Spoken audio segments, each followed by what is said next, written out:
Hello, everybody. We are live. Thanks for coming in today. I think we got a good one for you here today. Oh boy, we got lots to talk about. And I'm sure you guys have a lot of questions and a lot of things you want to talk about. Paul had to take a quick phone call. He is here. I was just talking to him, but he had to take a quick phone call. He'll be right back, and we'll bring him in here. We have to back up a second and apologize. We were going to do this thing once a month. We did it in May. We missed June because at one point he got the crud, and then when he was feeling better, I got the crud. So we we're back at it here. We weren't ignoring you, but a lot has happened since back in May. So yeah, we'll start off here talking today. Let a few people get in here for a minute. We're going to start off talking today about what's going on with our efforts with the brokerage and the plans we were talking about, and kind of how that's going, everything we're encountering there. And then we're going to get into just a whole bunch of stuff and both talk about our thoughts and ideas on what's going on with freight. Oops, sorry, I got to silence my phone here. There we go. All right, I see Paul in the background here. Let me bring him in. All right, Paul, you're there. Yes, sir. Hi, how are you? You're there. Oh, Yeah. Oh boy, let me back up. A lot of people in the chat here today. Thanks. Bill Beasley, right off the bat, too kind. Thank you. $49.99 super chat. And Adco, thank you, sir. That's for the value that Paul brings in here. I was just telling the folks here that we missed a month there. We were going to do this every month. We did it in May and June. You kind of got the crud a little bit, and then I got it, and we didn't talk a lot, but we're back. Yes, sir. So it's not that we were ignoring him or don't love everybody. No. So it's been trying times for all of us. So what I was saying was, well, first of all, welcome and thanks. Thank you very much. People like to hear from you. Oh. And I certainly do also. And we all appreciate what you do here. Even just the information that we talk about, I think is really valuable to everybody. And we like, if nothing else in this world, know that we love you. Well, I love everyone too. So we all got to figure out how to get along and make this thing work, right? And it can't take it's not just one person, right? It's a network of people, and so it is. Yeah, and absolutely. And boy, howdy, we've been talking about that for a couple of years now. We've been doing this about the network and about people. Like, this is all about people and relationships. Right. And you could kind of skate through life here the last couple of years, but the right now, hey, if you're doing well, it's about the relationships you built for the last couple of years, isn't it? Like, it might, things you learn and hear might not be evident at the time, but you figure it out, don't you? There's a time when it becomes glaringly evident. So, thank you for teaching us that. Yeah. It's great. And so what I was telling the people here is, first, why don't we talk about a little bit, let's back up just a couple months, and we were talking about our efforts with starting a brokerage and trying to build this network of people in this community, matching it up with that. So what have we been doing? What have we learned? How's the progress coming?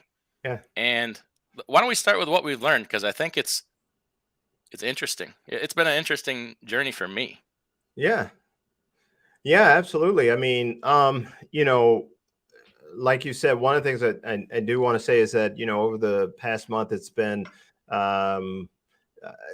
we're all people, right? We all go through the same stuff and what have you. And, going through this last month, whether it be professionally, personally, you got to definitely make sure you're taking care of yourself. This is a time where there's so many things that are going on, right? I mean, if it's not one thing, it's another. Even if it's going to the gas station, to fill up. I had a friend say, "Hey, I am so thankful that she takes premium gas," but she's like, "I normally fill up at 70. It costs $70 to fill up. Now it's 50, $52, because gas has gone down. And we all are thinking about that and a whole bunch of other things. But at the same time, I just hope everyone out there is doing well. In regards to what we have been going through or dealing with or learned in regards to freight brokering, I've been a part of that world. I was a part of it many, many, many years ago, right? And there's some things that have changed, but yet it's still the same, in regards to what we're trying to accomplish. And it is all based upon the economy, in regards to what we do and what the turnout might be. And in regards to the economy, we did have a shift that occurred this year, right? I think everyone remembers where there was a lot of freight out there, right? Mm-hmm. And that wasn't so long ago. I mean, we can go back, 6 months, 7 months. We go back to 2021. There was a lot of freight out there. Then we get to this year. There's freight out there, but then it hit a decline. And I think that was around, what was that, February, March? I think it was. March-ish, yeah. Marches. Okay. And so at that point, the freight volume did decline. Now, during that time period where there was a lot of freight out there, there were entries into the market and a lot of carriers that came about. I mean, whether these were people that came from a bigger carrier and decided to do their own thing, they entered the market, and maybe there were new people that heard about, man, this is a great industry to get into. They entered the market. They might have entered the market at a higher cost, purchasing equipment at a much higher cost. Therefore, their expenses are a lot higher. But at that point, it made sense. Mm-hmm. But when things turned, right, then all of a sudden your expenses are greater than, the revenue that you're bringing, or it's pretty challenging during that time period. And, with having even more equipment that's available, capacity, I should say, for the freight volume that was out there, which was on the decline, then there's not much of a demand as there was in 2021. So when you come into 2022 and you hit that decline, then it starts to get to a point where you have to be creative, right, in regards to earning that business. But just overall, it just takes time. You have to work, as we've always been talking about, is build relationships, right? So you have to build these relationships. You have to, deal with people. You deal with them one-on-one. And at some point, something turns and you have that opportunity to move freight for them. But right now, there is a situation where, and this, Adam, and we've talked about this, there's not like a big need to move the freight, right? We're not in a pressure situation where this freight has to move, but at the same time, a lot of these importers, right, retailers and what have you, they purposely made sure they had stock, they had inventory so that they would not run out. Right. And what happened was you've got warehouses that are full, and you have them having excess inventory. And then you've got places like Target and Walmart putting on sales so that they can get rid of that excess inventory. But when you have excess inventory, but you need to have the demand for it, right? And if the demand isn't as it was in 2021, then things slow down, right?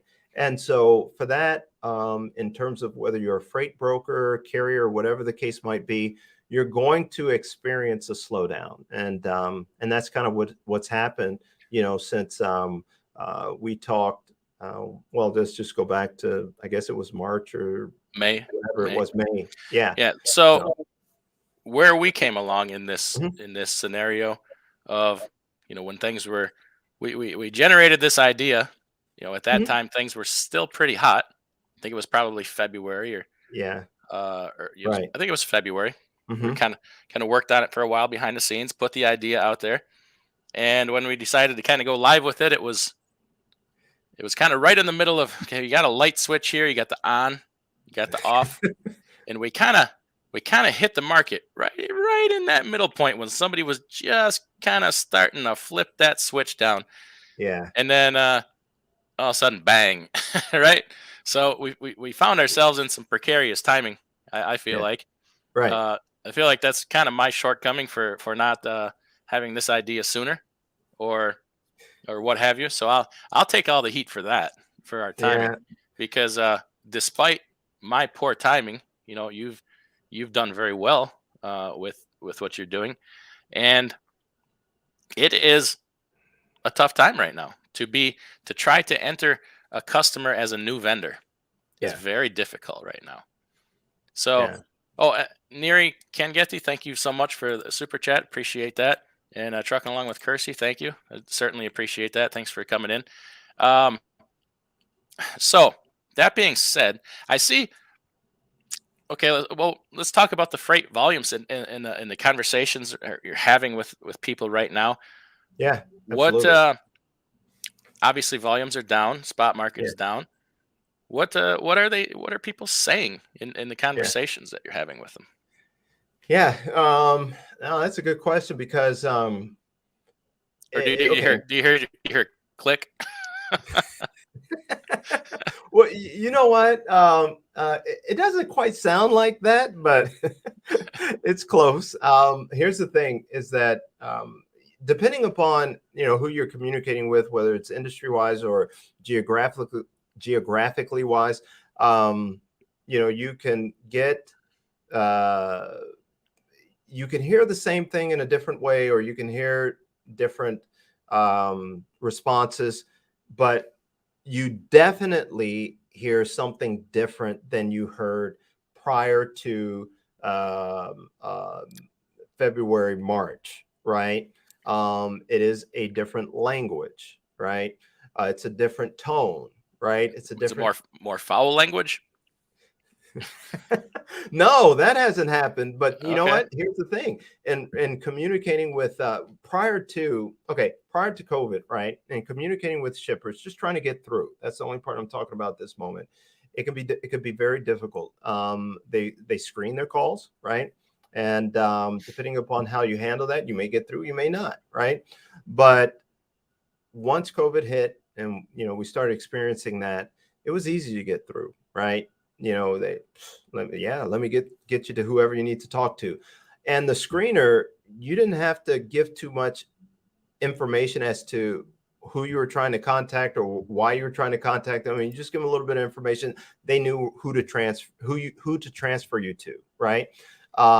So throughout that time period, all good. But afterwards, we kind of went back to pre-COVID, talking about after March, in terms of the response. It was where there's more of a screening process that's going on. And at the same time, you had to give a little bit more information for them to understand where you're trying to go, right? Who you're trying to communicate with. There's a lot of them, they would send you right through, but on the other end, it was difficult getting someone to answer, right? It's been very difficult to get someone to answer. But when they do answer, what you hear is that they do have things covered at this time, right? They don't have a need at this time. Or you'll hear when you're talking about their needs, rate is a big deal, right?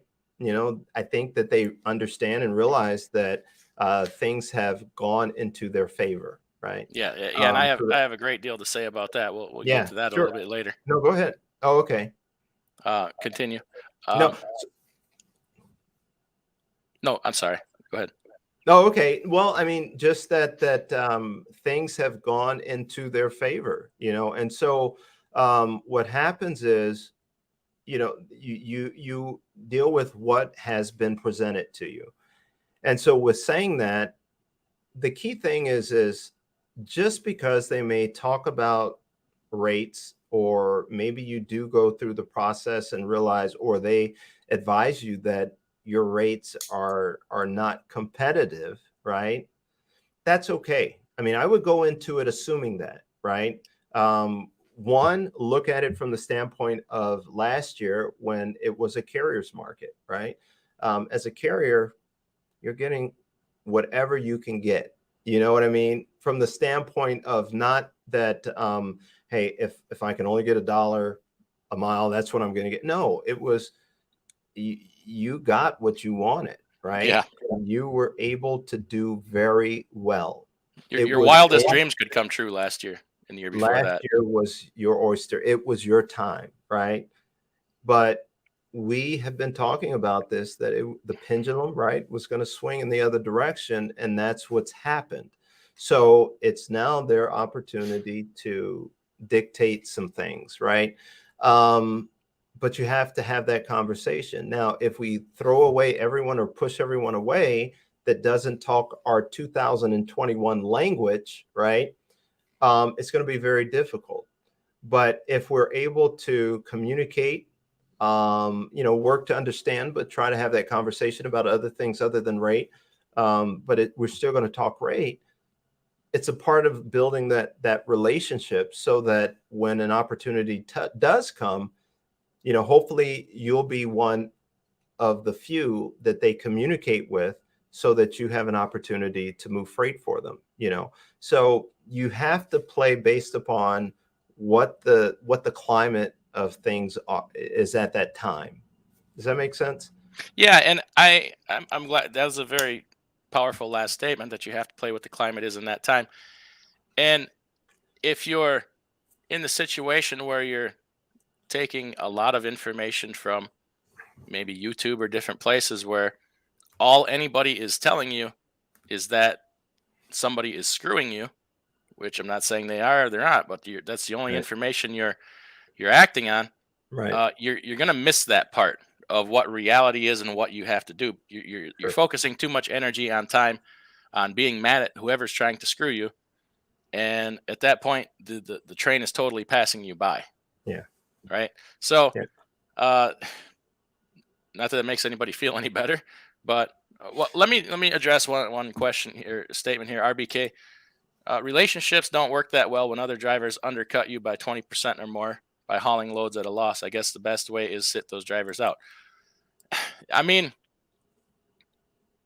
some shippers or brokers are going to do that. They're going to just give it to whoever undercuts you. But if I have a place I'm working with right now that we've built a relationship and a service record with over the last certain amount of time, and he straight up told me, he's like, these loads are very important, and it's very important to me that your Mm-hmm. drivers do the very communication that I ask for, Mm-hmm. without exception. And one failure to do that can mean that you're out of here.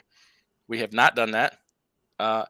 Those loads are paying great money, and somebody else would darn sure haul those loads cheaper, Mm-hmm. but Right. they're not doing that. Yeah.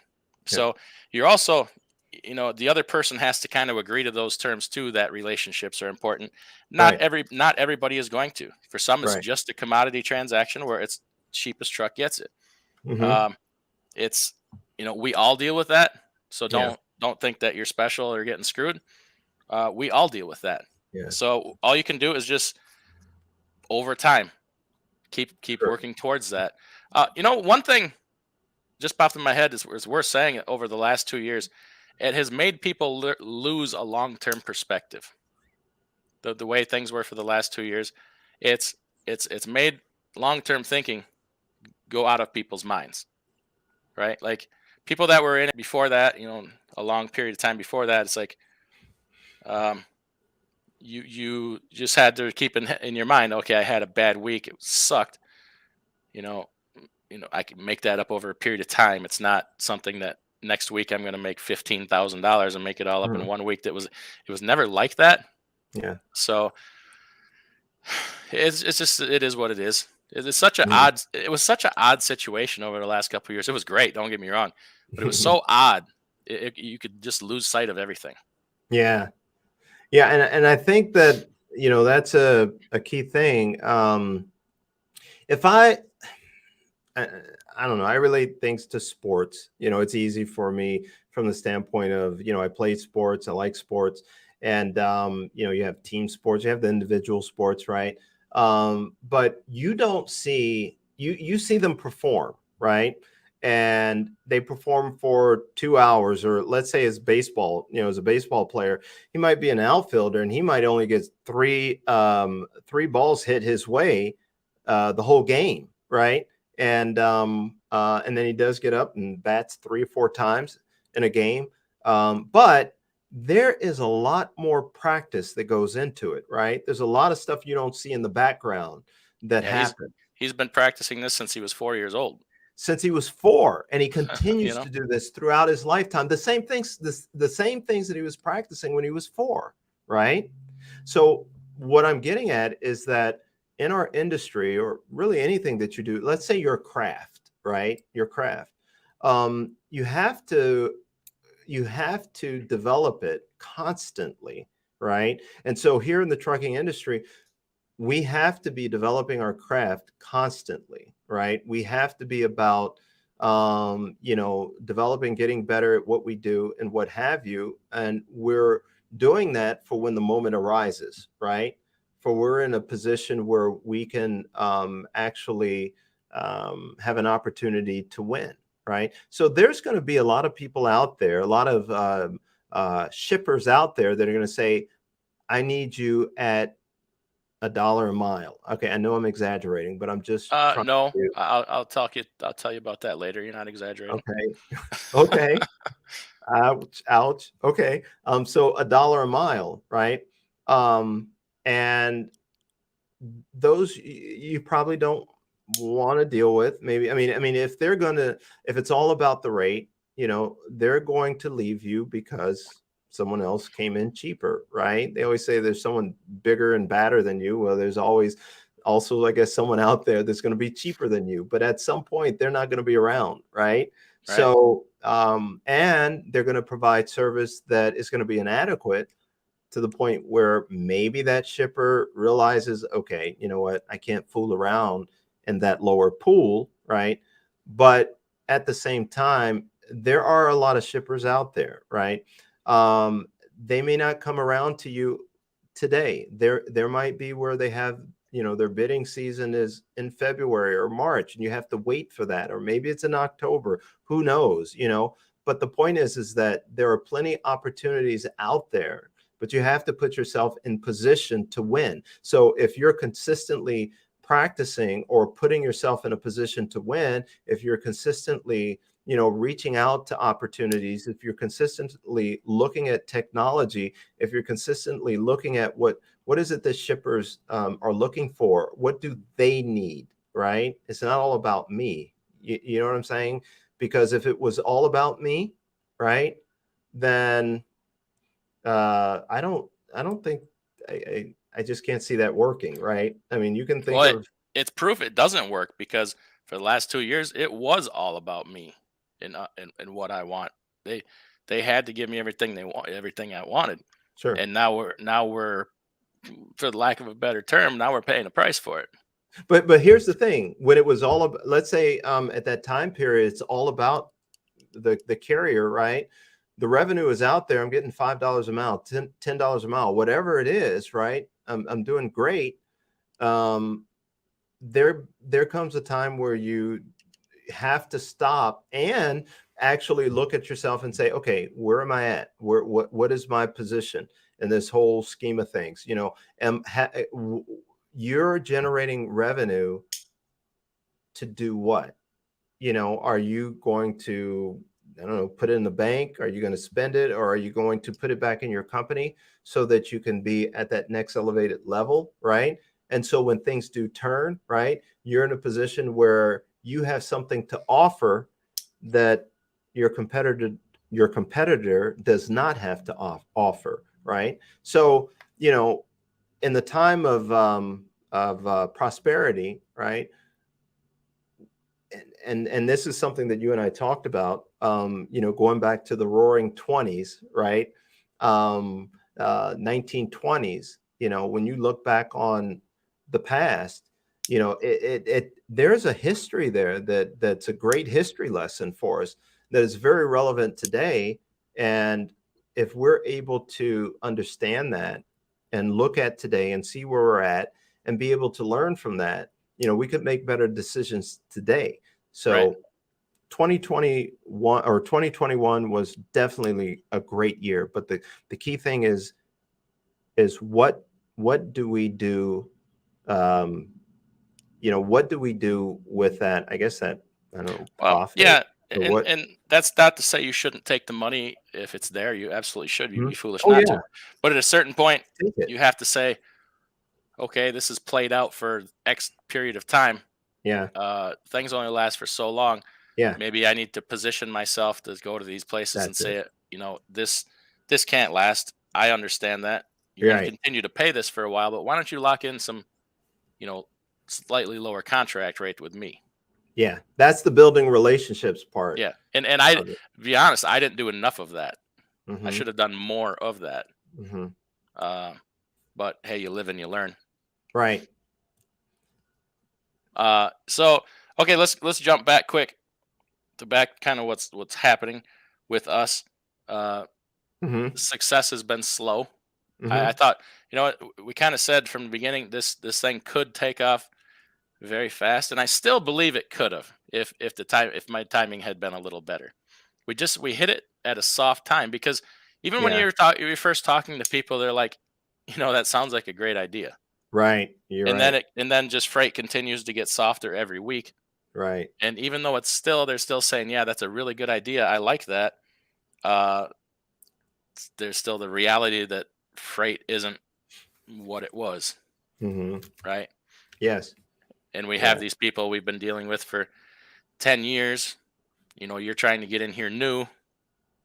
Good luck with that, right? Yeah. Yeah. So it's a tough time. I see. So I float around YouTube a little bit and watch different people's chats and stuff, and in the comments I see a lot of people saying, I'm out, I'm selling my truck, and I'm getting into brokerage, I'm going to start a brokerage. I mean, I see this a lot of comments like that. And Okay. I'm just based on what we've been through, I'm like, good luck, man. If you think that's easy, more power to you, because like we have some pretty good resources for a small deal we got going on here. And as far as I'm concerned, the best, salesperson that there is for this. And it's hard. I mean, your eyes are going to get opened. You're in for very much of a surprise. To think that Yeah. it takes nothing more than a computer and an internet and a load board is foolish. It's damn foolish. So, uh, good luck. It's about the size of it. Yeah. I mean, I think that, there's definitely, and here's the thing. I will definitely, not saying you're doing this or anyone is doing, I would definitely not discourage anyone. I mean, if you feel like, you are, have the, what it takes, to make it. I mean, go for it for sure, right? Yeah, yeah, I also say, do some homework too. Not just homework, meaning prior to actually getting into it, but as you are going through the process, continue to do homework, continue to grow, yeah, continue to learn, right? yeah. And be honest Um, with yourself. Like, don't be yeah, yeah, arrogant. be honest with yourself, look for resources that are going to benefit you, there. And one of the things that you and I talked about, I've been talking about how I've really been focused on, what happened during the Spanish flu. I mean, we still have the coronavirus. It might be old news for some people, I don't know, but I don't consider it old news. I think there's a lot that it has to offer in regards to, again, going back to the Spanish flu and seeing how things went down, not just during the Spanish flu, but prior to it, and then also, beyond, all the way up to today. But knowing that information can give you some insight as to not just what's happening today, but maybe what should your next move be? You know what I'm saying? So I always say, do your always be a student. You know, always be a student. Be a student of your craft. Always. You know, so And that this would is be my, I've had to learn to be patient, yes. right? Yeah. Great things don't always happen overnight. Yeah. And that's one of those things too. Going back to the last 2 years, sometimes they did. Like big things could happen overnight. So, Sure. but that's not typically. Sometimes you get lucky. Sometimes you're just really that good. Not to saying I know, I don't know if Gary Bates is in here. I know he started a small brokerage, and Mhm. another gentleman, I know they've had some success. Um, that's awesome. And we're trying to actually do something a little different too. So maybe that takes a lot of explaining to customers, Yeah. and some of them it might maybe stray them off a little bit. I don't know, but Yeah. it's still a great concept, I believe. Yeah. I just it's probably going to take more time. Yeah. Yeah. There's there's a lot of, like I say, there's a lot of shippers out there.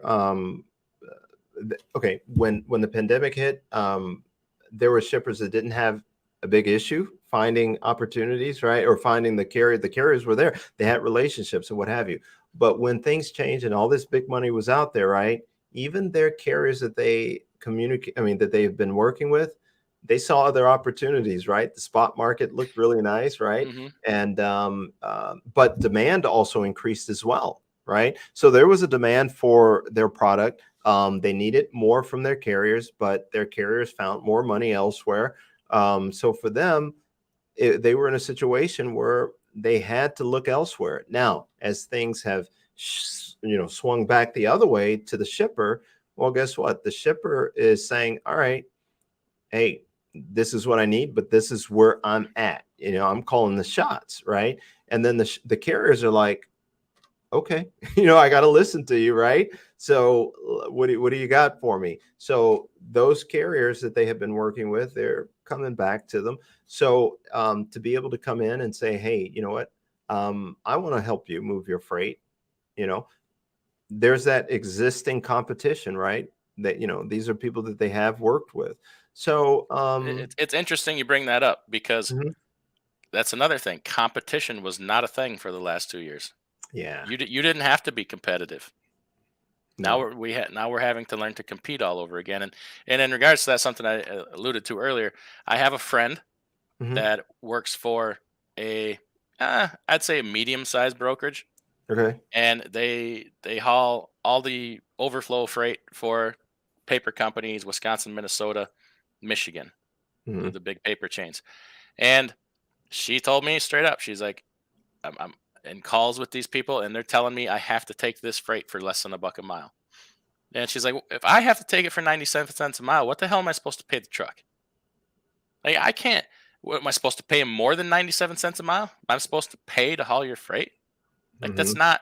I can't cover it for that. And they're like, well, you have to if you want to keep these other loads, right? These loads that you get realistic rates on. If you want to keep all these, you have to take these.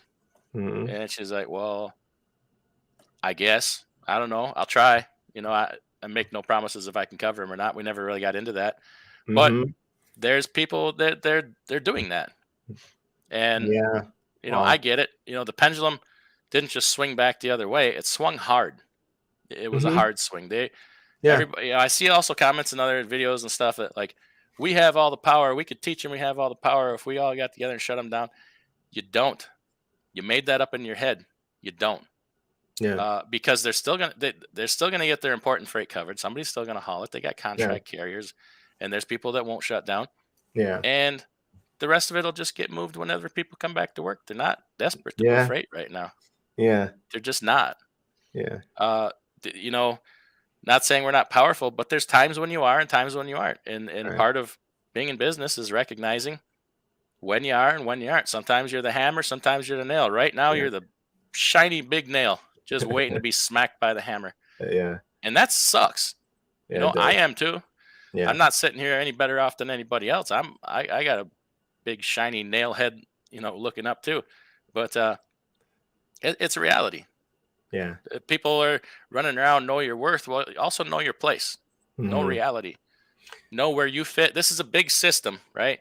yeah, Know where you fit in the system. right, Not saying you're worthless or you suck or you whatever, no, but it's part of it's reality. And lying to yourself doesn't get you more money; just yeah, gets you upset. yeah.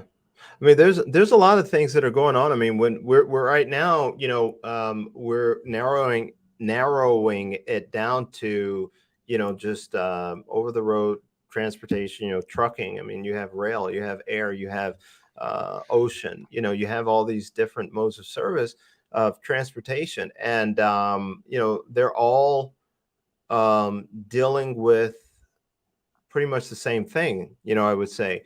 And so with that, it's like when you read about these things, or read about things even going 100 years back, things are very familiar, right? We're not going through different stuff. We're all experiencing the same thing, but we're just in a different space.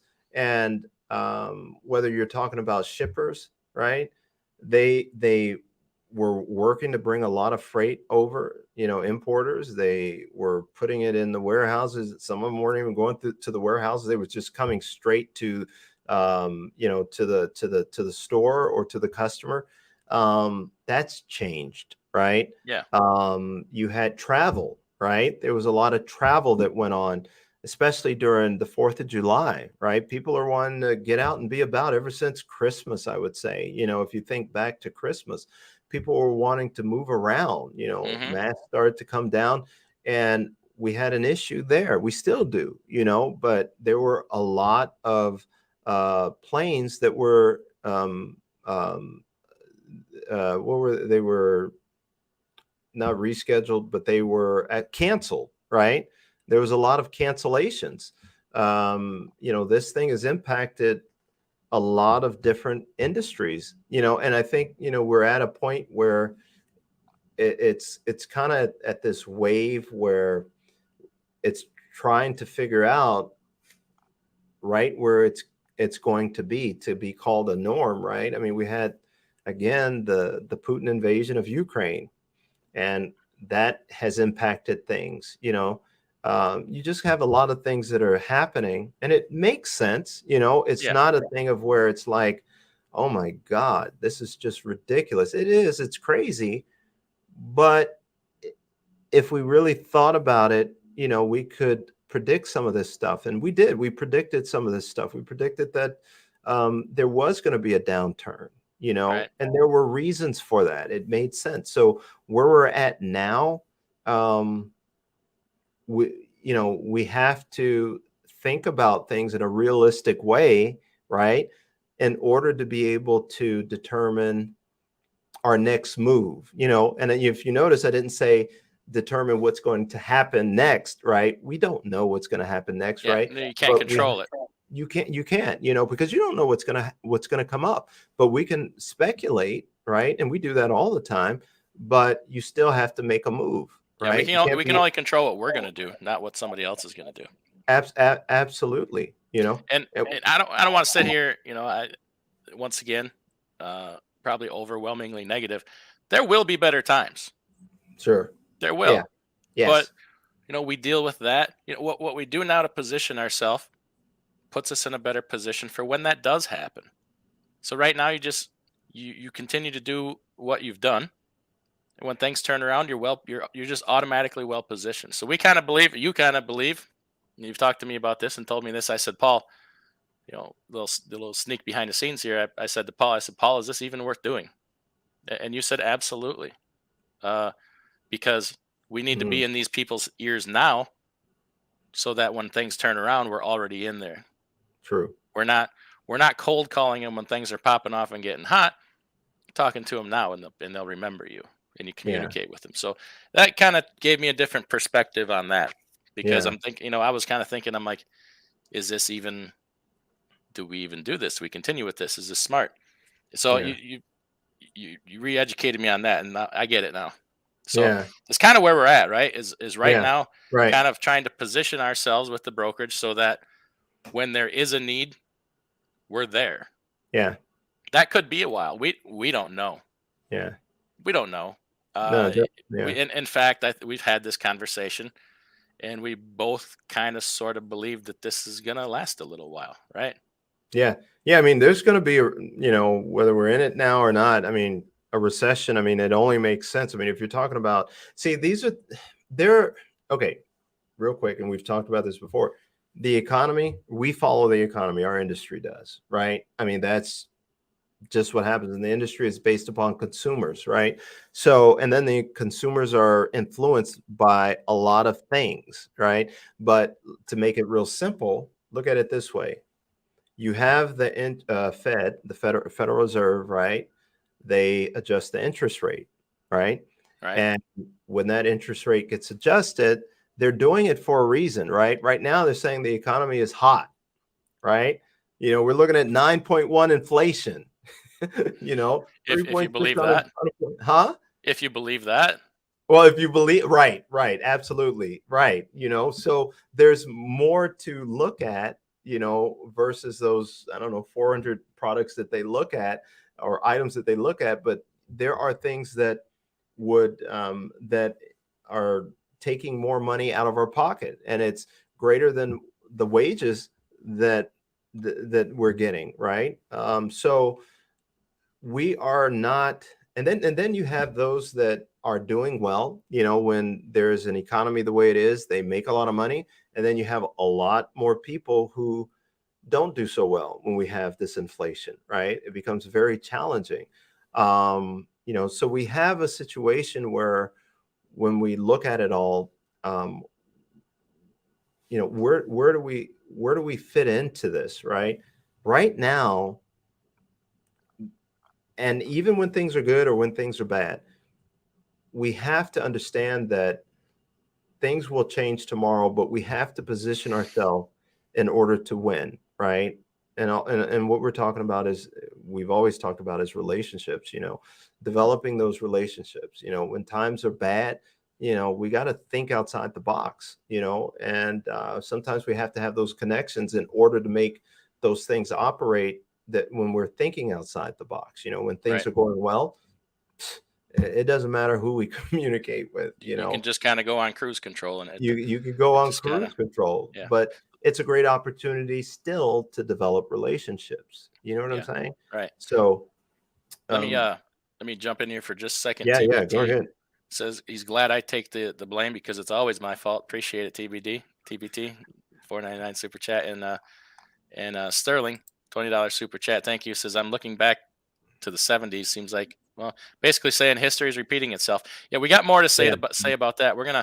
We'll move on here in a second. We got a lot we want to talk about and say today. We're just kind of, first we want to give an update on the brokerage because people want to know what's going on. And I think we kind of covered, like, the gist of it is it's not, jumping off quickly like we thought it would. It's going to take some time. We have everybody that sent their information in it. We have it. We have you on the email list ready to send out a load as soon as we get it. But I mean, to be straight up and honest, it's going slower than we anticipated. But I think, like we talked about, I think it's still worth doing long time. I still believe it's a great idea. I'll nobody will ever talk me out of that. yeah, no, right, And and I just hope that everybody has patience and just we'll see where this goes. yeah, It's a timing thing, in yeah, that I think I've said, man, why didn't I have this idea 10 months ago? yeah, It would have been yeah, established, but it's okay. It's not everything happens overnight. yeah. So, anything else we need to update or talk about as far as that part of it before we kind of move on to other things?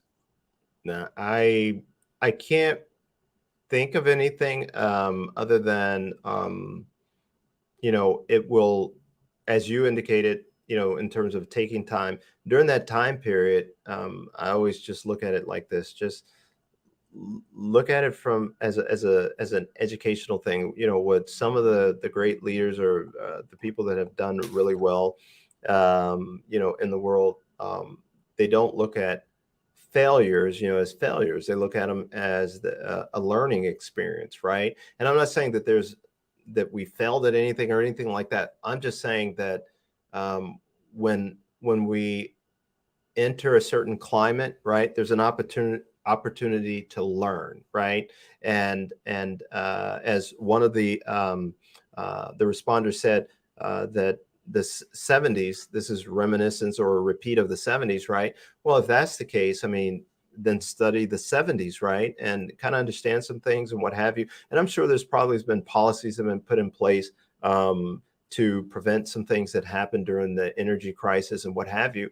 But the key thing is that we learn, right? And as we learn and we become more educated, we can be that much better as we move forward, or in when we make decisions, right? So Hmm. there's always that opportunity that exists is to learn, so look at it from that standpoint, because you're going to be, and even if like you're in a situation, you have a business, right? And let's say it fails, right?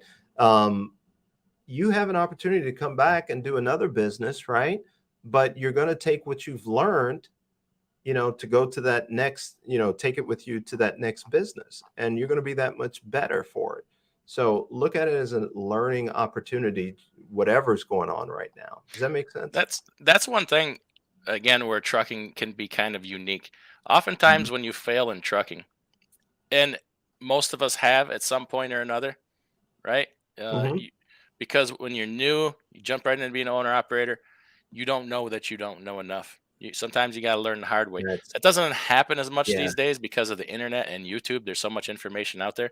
true, 25 years ago, true. YouTube didn't exist. The That's true. internet was in its infancy, Right. right? So, uh, trucking is kind of unique in the fact that oftentimes in trucking you fail upwards, right? You fail, you maybe go back to becoming a company driver for a while, and when Hmm. you try it again, you've learned so much that you you move up. Hmm. And there's not, it's kind of unique. I don't see a lot of other businesses like that. So trucking, Yeah. there's a lot of unique things about this industry. Yeah. I like that, the way you put that, and the thing is to grasp that and understand that, right? Because I think sometimes we can go through it and we just go through it, but then when we look back over years, then we realize that, right? And if you're in the moment and understand that, who knows? I mean, I don't know, maybe, that'll definitely help propel you to, you understand that's just the natural progression, of things, and may be the key that helps you to get that much more further. So, yeah. Yeah. JH, $10 super chat. Appreciate it. Says, last year was great. This year, not so much. Save your money and do better next time, pretty much. Everybody, thanks for the great comments today. I'm not ignoring you. I'm going to get back to them. When Paul's on a roll here, I don't want to stop him. So I'm not ignoring you. There's just so much to talk about. So what last time it was March, we talked.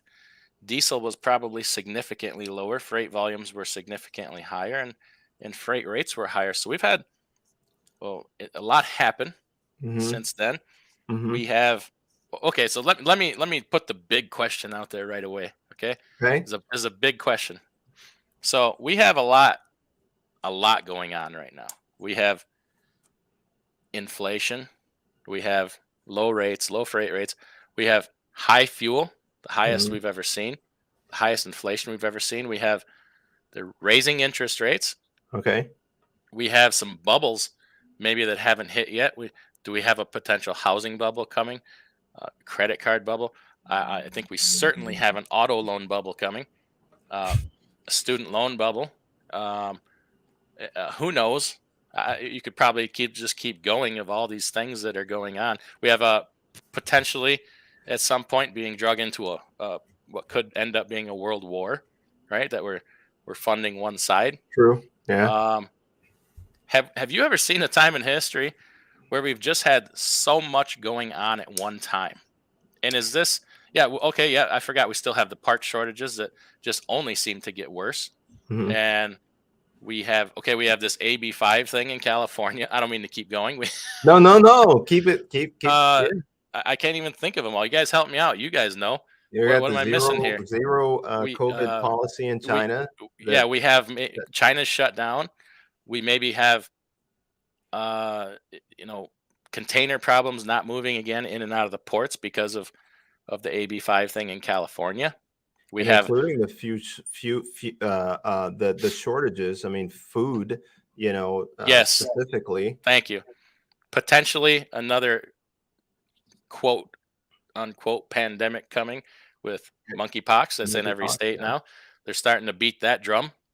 So there's just so much going on right now. Yeah. How do we have, or how does one generate for themselves a positive outlook with Yeah. with these things going on? Oh, fuel shortages along with death. Yeah, Yeah. thank you, RBK. Uh, Yeah. Got winter coming up. yeah, you got winter coming up. You got harvest times coming up. We'll see how bad they can't feed the cattle because of a drought down in Texas. So Mm. I'll stop there. That's Wait, enough. wait a minute. What about the was it the bird flu or the Yeah, turkey or the we went through chicken? that bird flu. Yeah. Yeah. So how does one generate for themselves a positive outlook, or Yeah. where do you think that puts us? I definitely have my opinions. I think everybody Yeah. knows, but you're a more calm, rational person. Well, I mean, man, the list. I mean, I don't think that I've really thought through the list as thoroughly as you did just now from the standpoint of, being able to rattle off that many at one time. I think over time, it's like, at some point I'll think about it and I'll get through 5 or 6 or whatever, and then I'll think about it again and maybe come up with another 5 or 6. But, when you put it all out there like that, I guess the way I think about it is this. Okay, all this stuff is out here in some kind of way. It does impact me, right? And I'm still standing. I mean, right now at this moment, right? And then at the same time, I also think about, not necessarily just think about the past, right? But I try to investigate and find out more in detail about the past. One of the things that we talk about is, of course, the Spanish flu, and then we talk about the coronavirus. And there's a lot of similarities, although it is a different time period. And I mean, people still, um, people were still people. You know what I mean? The same way we think about the virus today is the way they thought about the virus then, and tried to deal with it. That's not different. But there might not have been a vaccine back then. You know what I'm saying? There might not have been as much information and what have you as we have today. But my point is that that was 100 years ago, and here we are today. There are things that are a lot better than there was back then, and there are things that are probably not as good as they were back then, but we're still here. And with that said, we do have a lot more that we deal with. There's social media, right? Yeah. And Oh, I it's not. forgot. The potential civil unrest that we're constantly facing right now. Mhm. It's And uh, let me throw a wrench in here that I've not heard yeah. anybody talk about that will affect us in the next 2 years. Here we have a substantial tax increase coming. Mm, The current tax cut program, which mhm. whether you like it or not, or whatever, I don't care what your political side is on, is saving you a lot in taxes if you're a small business, if you're an owner operator. That QBI is a substantial thing, Mhm. and Mhm. that's going to go away. So I mean, add that onto your burden. Mhm. Yeah. And see, okay. So there is where again, for me, it's like, all right, here it all is. Where do I go? There's a lot of things that, where I may go to be able to, so to speak, stay calm about this.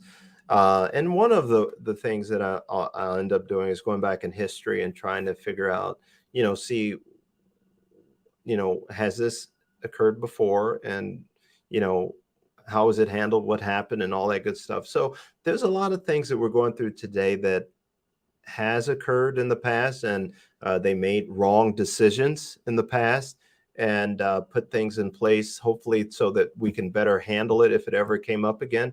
So if there are things that do come up, we may go through a situation that we've never gone through before, or at least that we think we've never gone through before, but we'll get through it, right? So I just stay encouraged in that way, believing that, we're going to figure this out and get through it. And one of the things I always tell my customers when they're involved in our sales program is that when you are communicating with opportunities, right?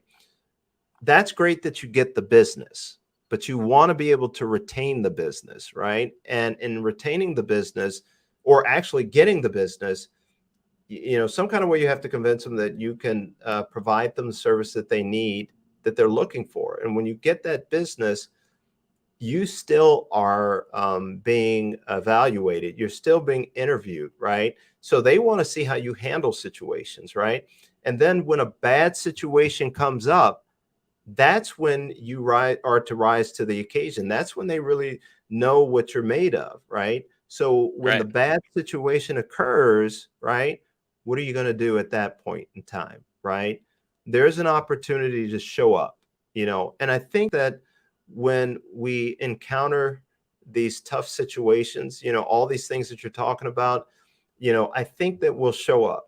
And when I say we, I think just as humans, I think we'll show up, we'll rise to the occasion.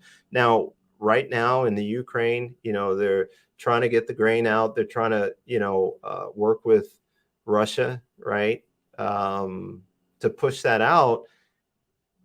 That doesn't mean that all of a sudden they figured out how to be civil with each other, right?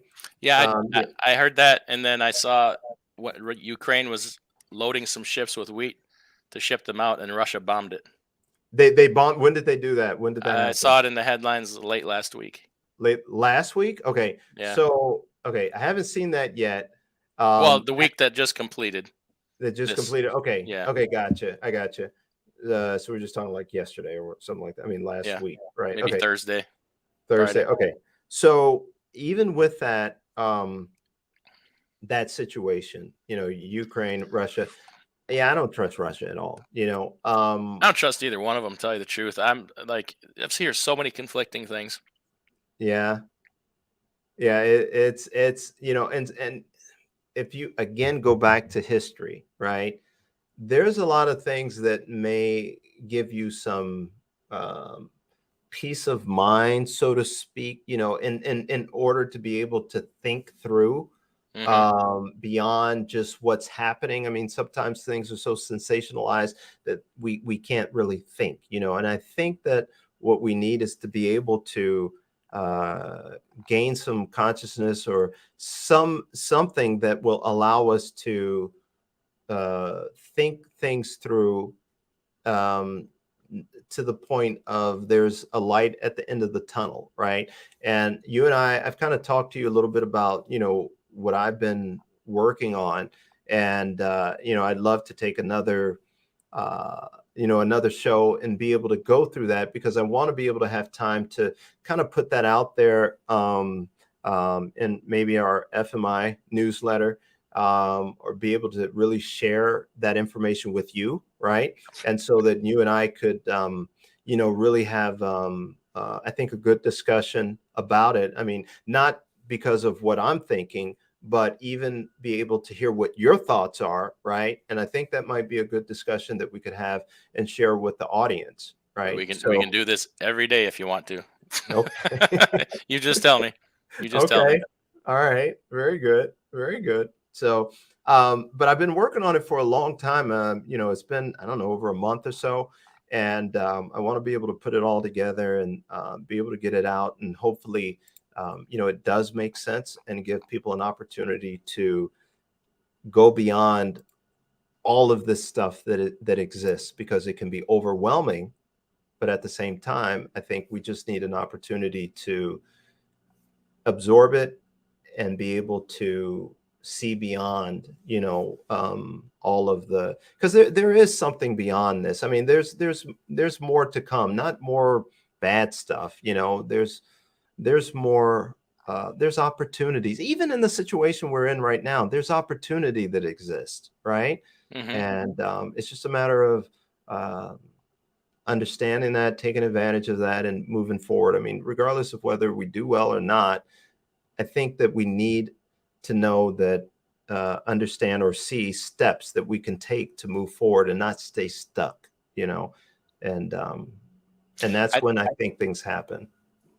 I think a lot of us, probably even a lot of people that are in here today or right now, Yeah, uh, are days or weeks away from having to make a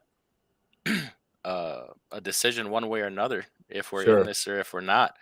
Yeah, Um, I felt like I completely understand where you're coming from. I agree. Situations are so different with everybody. Like it's the spot market is just it's tough right now. It's extremely tough, and the sad reality is like there's too many trucks out there in the spot market. I mean, we had 20,000. Like February was the last of the great spot market, right? And we had 20,000 new trucks come into the spot market in just Yeah. February, right at the end. Yeah, I and mean, that's the key. What you said, the end, right? yeah, But go right, ahead. right at the end. Right. So I mean, we we had them hit last minute. You know, a lot of trucks. It's a terrible thing to say, but a lot of trucks have to go away out of the spot market before things can have a chance of getting better. Can you hold that right there? Frame that real quick. Don't lose your thought, okay, please. But when they talk about lowering the interest rate, or I'm sorry, increasing the interest rate, right? And then we're talking about recession and what have you. In that process, unfortunately, right, there's going to be some job loss. You know what Yeah, I mean? people get hurt. To get better, right? So I'm sorry to go back to what you. And I was just positioning that because it's all the same. You know what I mean? We're all dealing with this, even So, outside of the trucking industry. all right, this is not something I was thinking of earlier, but you brought up when you're trying to figure out the next few months, the future, where we're going, whatever. You go back and look at history, right? So let's go back to last year. You and Okay. I were doing this last summer, right? Yeah, And sure. I remember, I don't even have to go back and rewatch the videos, which maybe I will because there's probably something the things that I'm missing. What were we saying last summer about all this, right? When Yeah. Okay. nothing changes. You know, the economics, the laws of economics are the same. Oh no, damn it! I lost my point. Brain aneurysm here. It was kind of an I told you so, but it wasn't really. Give me a Going back mulligan. to Let me come back to that in a minute. okay. I totally lost my damn train of thought. You were saying going back to last year, Yeah. and we talked, and it was obviously about talking about, I guess, what's to come. Okay. We were talking about the law of unintended consequences, right? We were saying this was going to happen. Right. And what did we say? We were talking about some things. What was the next shoot? The parts shortage. We actually had talked about the parts shortage thing before it started to happen, didn't we? And then we said, what are some other things that could potentially happen? Sure. Equipment skyrocketing. And this was early last year before the fall where equipment started to go just bananas. And we said equipment prices. People are going to go out of business because they can't afford to fix their equipment or they can't get the parts. Right. That is happening. Right. People paying such enormous amounts that when things turn, you're going to be priced out of your truck. You can't afford it anymore. You can't afford your equipment. And I'm pretty proud of this one. I think I said this one way before it started, but this inflation. This inflation is crushing. Sure. It is. It's way worse. And I know people probably tired of hearing me saying this because I'm talking about it all the time. But I don't think we've seen the worst of it yet. This inflation is crushing. It is going to crush many of us. And I don't. So you step outside of trucking right now. Take the average person working for not minimum wage, but your regular average everyday wage, right? Okay. And you're single. You got an apartment, a car. I don't know. Maybe you went to college and got student loans. You got to put gas in that car, insurance, food. Okay, so we got the top 7 items, six or 7, whichever we did, that are staples in your daily life are all through the roof. Yeah, sure. Through the roof. Yeah. We're not talking about tiddlywinks and iPhones here. We're talking about the things you need to stay alive.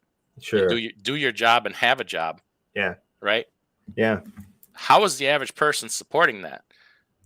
It's got to be credit cards. It's got to be debt. They're having to decide to do without things. Right. And okay. If these dimwits in power say, oh, it's transitory inflation. You know, if it was just transitory inflation, everything would work out in the end because it wouldn't last that long. Yeah. This is anything but that. This Yeah, is I think that's deeply been proven entrenched, that's not it. Yeah. and to me, it lasts a while. Okay, so we talked about this, right? Hmm. All those things I mentioned to you earlier with the different bubbles and the fuel and this and that. So let me Hmm. pose this question to you, going back to all those things that we talked about 10 minutes ago. Hmm. Um, okay, tell me the positives. Tell me what's being done. We're trying to predict the future, right? This is kind of how Hmm. you do it. You look towards the past. Tell me all the things that are being done to Yeah. curtail inflation, rent, Yeah. interest rates, Yeah. inflation, gas prices, auto loans, prices, equipment prices, part shortages, all these things go down the line. Let's say some things that are being done about any of them, because Yeah. I can't come up with one. Yeah. Yeah. I mean, all these things do exist. And, okay, we're increasing the interest rate, right? There's going to be some casualties in regards to that, but we still learn from it, right? I mean, I always look at it as, I took classes in college, and man, they were tough, right? And there was one I had to drop. I think a couple I had to drop, and but I think I was better for it. I learned, you get into college, you're supposed to, you have to be an individual, right? You have to be an adult, right? And do adult things, and you learn, right? And so regardless, I mean, I remember I wanted to get into the business school. They wouldn't let me into it because I didn't have the GPA, and I didn't realize going from a junior college that I had to be in this position in order to get into this school. And but I learned they did not let me in. I thought I could talk my way in. I did not talk my way in, right? So I learned the hard way, right? So I had to take on a different study, and that's fine. But that helped me grow up, right? Right now, in regards to like inflation and all these things. I mean, you're talking about rent and what have you. I mean, that there's so many different things that we can see rent is going up, but when you dive deeper into it and you start to understand what did not happen in the past, right, that caused the problem today, it's not a simple answer, right? No. There was work that should have been done that did not happen, that caused this situation, right? There's not enough housing and things like that. And so we have to be honest about those things, right? And look beyond just what we feel, right? I mean, a lot of times we feel like the broker is doing this or the broker's doing that, right? We have we can make decisions, right? We can make decisions to get into another profession, right? We can make decisions to handle our business in a different way, right? We can investigate and see that inflation does exist. We can look and see why the inflation does exist. Maybe there's something that we can come up with that will allow us to make a different decision for our business. We might even come up with a whole new business that will help other people, right? To be able to deal with what's going on. My point is that for me, there's a lot of opportunities in when times are good and when times are bad, right? And if we can get beyond just taking a notice of, the pain, so to speak, that we're experiencing, and really start to learn some things, right? I think we'll find, other opportunities that we can take advantage of, even within our own profession. You're asking me, hey, Paul, what is basically, a light at the end of the tunnel, or what are some things that are happening right now, that gives us hope, um, again, going back to say the Roaring Twenties, right? There were some things that were done that should not have been done, right? um, back then we were coming off of what, World War I. We Yep. were coming off the Spanish flu, right? All that was happening at the same time, And when we think about it today, think about it. We were locked down for a time period. People wanted to do what? They wanted to get out, right? And it's self-evident. It's evident just by July the 4th. People flocked to the airports to go travel and see other people, right? And to do things. We wanted to get out, right? Back then, they wanted to get out too. They had waves of this virus, that occurred. There was the first wave in 1918, and then 1919, there was a couple of waves. The second wave was just horrible. We even had that with Omicron. Remember when that hit? And it was bad. So, there was a lockdown that occurred again. I mean, back then, they didn't have the vaccine. There were certain things that didn't happen. They didn't have information that was flowing to them, right? They weren't being notified as to what's going on because, one, there was a war going on and you couldn't talk bad about the government, right? So you couldn't talk about it. And so since you couldn't talk about it, right, those that were involved in the war, those countries, they didn't talk about it. But Spain did, right? Because they weren't involved. So since they reported about it, it became known as the Spanish flu, right? So that's how it got its name. But again, at the same time, there was all these things that were going on that are similar to today, whether you had the isolation, the quarantine, there was masks, right? There were people who were protesting against the wearing of masks and things like that. There were people that didn't want to do that. There were people that believed in it, So there were those type of things that were going on back then. And as we moved on into the Roaring 20s, people were ready to be done with the war, right? They were ready to be done with the flu and all that. And they wanted to get out and about.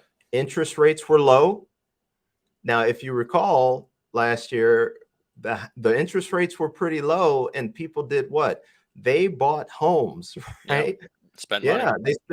They spent money on homes. They purchased homes. Interest rates were low. Businesses spent money too. Businesses relied on those low interest rates. The rates played a factor in what was going on. Not only that, we had stimulus money. They didn't have it back then, but we got stimulus. We spent money, right? And it created the situation that we have encountered where we now need to introduce a higher interest rate to be able to slow down this economy, right? We created it the government did by giving out all that money, right? And that demand was just incredible. So back then, the feds, they kept the rates low, right? And by them keeping rates low, people spent money, people borrowed money. There was this incredible demand that was a newly formed Federal Reserve back then. Yes. That just came about in about 1913, 1914. So right. They were largely, and potentially not as corrupt. I mean, you could do a lot of different things. Right. So quickly here, Gabriel, thank you for the super chats here. Wants to know about some advice here. Let's come back to that later. We don't want to distract Paul from the topic here, but and once again, we'll come back to the Landstar thing. Appreciate it. I just wanted to acknowledge you. Thank you. Yeah. So we look to history, and history repeats itself, doesn't it?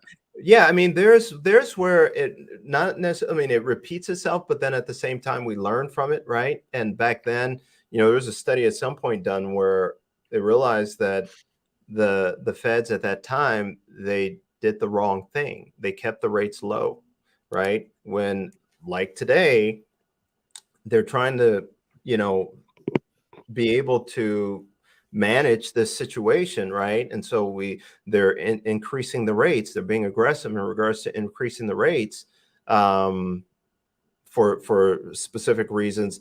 But what happened back then, as time went on, what they didn't want to do is, there was all this borrowing and spending that was going on.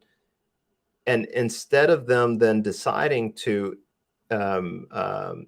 well, I'm sorry, let me back up. there was a scenario where there was not the spending stopped, right? It slowed down, right? It went in the other direction. And guess what happened? There was this abundance of production, right? Well, guess what we got today? We've got an abundance of these imported. They brought a lot of product in, right? And we've got it piled up in warehouses and things like that, but we don't have people purchasing, right? They're not purchasing today, not like they were last year. So we have this overstock of stuff. And that's what happened back then. There was this overstock of stuff, right? And so the Feds just kept that rate low, and when they should have made an adjustment, they didn't. But what they did do at some point, they decided to increase the interest rate. And when they increased the interest rate, they didn't want people um, to borrow, right? When things started to turn, and there were banks, right, that failed because of it, right? People lost a lot of money when they did that. There was a lot of, now it did not at that time remove the bad banks. It just caused smaller banks to fail. And a lot of people lost a lot of money during that time period. So the Feds made some miscues at that time. You know what I'm saying? And then we roll into the Great Depression, and it was just horrible. Stock market failed, and it was just really bad. So again, when we come to today, right, and looking back on history, there's things that were learned, right? So I feel confident from the standpoint of we're not going to make some of those mistakes again, right? I mean, we're in a whole different environment today, but I'm hoping that we're smarter, and we make smarter decisions. So when the Fed is talking about increasing interest rates, I'm not saying that that's going to be the answer, but that's a tricky slope, right? That's a slippery slope. It's very slippery. So you got to be careful with that and look at a lot of factors. So we just have to be able to do that. And there's something that does need to be done at this time period, and that's the step that they're taking right now. And I mean, again, recession, yes, we're going to fall into a recession. But as they say, they call it a soft landing. Hopefully we don't have a bumpy ride in this process. So we'll see. Yeah, I think the best thing you can do is just be aware of what's going on and aware of what's coming, and Yeah. you just roll with it as it comes. Mm-hmm. Position yourself the best you can. Yeah. That's just the best thing to do all the time. Just that's what we were Right. saying last year. Be position yourself well, and everything will be what it is. It's there's really only so much you can control, Yeah. and by me sitting here talking about it all the time is to make people aware and aware of what you can do. Yeah. There's things you can do you might not know about. We can all do different things, and Mm-hmm. the prepare in advance is to just make that landing easier for you. Yeah. Right. Yeah. Um, Software. yeah, That's a good absolutely. point. Mark M says every time you still can't talk bad about the government. The stream goes choppy as hell every time you mention Russia. So, there it goes again, probably. Well, and there's just so many things, man, to talk about, right? And then, but the thing I do like what you said is you're talking about like a soft landing, for yourself. you know you have to make decisions for yourself. You know what I'm saying? I mean, the more information that you get, the more you educate yourself, and then you make those decisions. And you have to make those decisions, for for your company, for your family, or what have you. But information is out there, and then be able to talk to, I mean, yeah, talk to people. I mean, I guess you have to pick the right people to talk to, to communicate with, if that's what you do. Um, but there's a lot of information, that's out there that I think, and things that have happened in the past that can kind of give you an inside scoop as to maybe what to expect. So Right, right. And we've kind of been using freight waves as somewhat of a resource, right? yeah, They're their software is kind of amazing. Hmm. It better be for what it costs, right? Yes, sir. Yes, sir. Yes, sir. uh, Yeah, go ahead. so with that armed with that information and just other things floating around in your head, what Mm. do we think? What do we think about the next? Well, why don't we say rest of the year? I Rest certainly of, have. I certainly have my thoughts. yeah, We have not talked about it. That's why I'm interested to hear yeah. your thoughts. Yeah, well, see and that's why I was saying that I'm really interested in putting together this newsletter and sharing it with you, and us being able to have a discussion at that point. But as far as the rest of the year goes, man, again, there's going to be a feel of recession, and what does that mean? I mean, you're talking about, and it's already happening. Where jobs are not as plentiful, as there were. I think there's some jobs that have been, so to speak, eliminated, meaning that they might have been offered or looking to hire, where they're not looking to hire as they were before, right? Wages. I mean, are we going to look at a deflationary thing? I don't think so, but at the same, because the inflation is so great, right? That it is eating up, wages. Well, we Those, see about that. We yeah, see fuel coming down a little bit. yeah, Starting to come down a little. But hmm, when that happens, you hmm, have to look at the reason, because fuel hmm, could be very well yeah, coming down for a bad reason. sure, And in my mind, it is. We're okay, we're seeing that. I think merely my opinion. Check okay, this out wherever you may check it out. I think that we're seeing that demand destruction that I was talking about, last fall or earlier this spring, okay, where fuel is coming down because of there's less of a demand for it. But then yeah, you have to say, why is there less of a demand? yeah, And it's not because we've increased vehicle fuel mileages. It's not because we've gone green and got, electric vehicles on the road. It's, in my opinion, hmm, merely my opinion, the hmm, consumer is running out of money.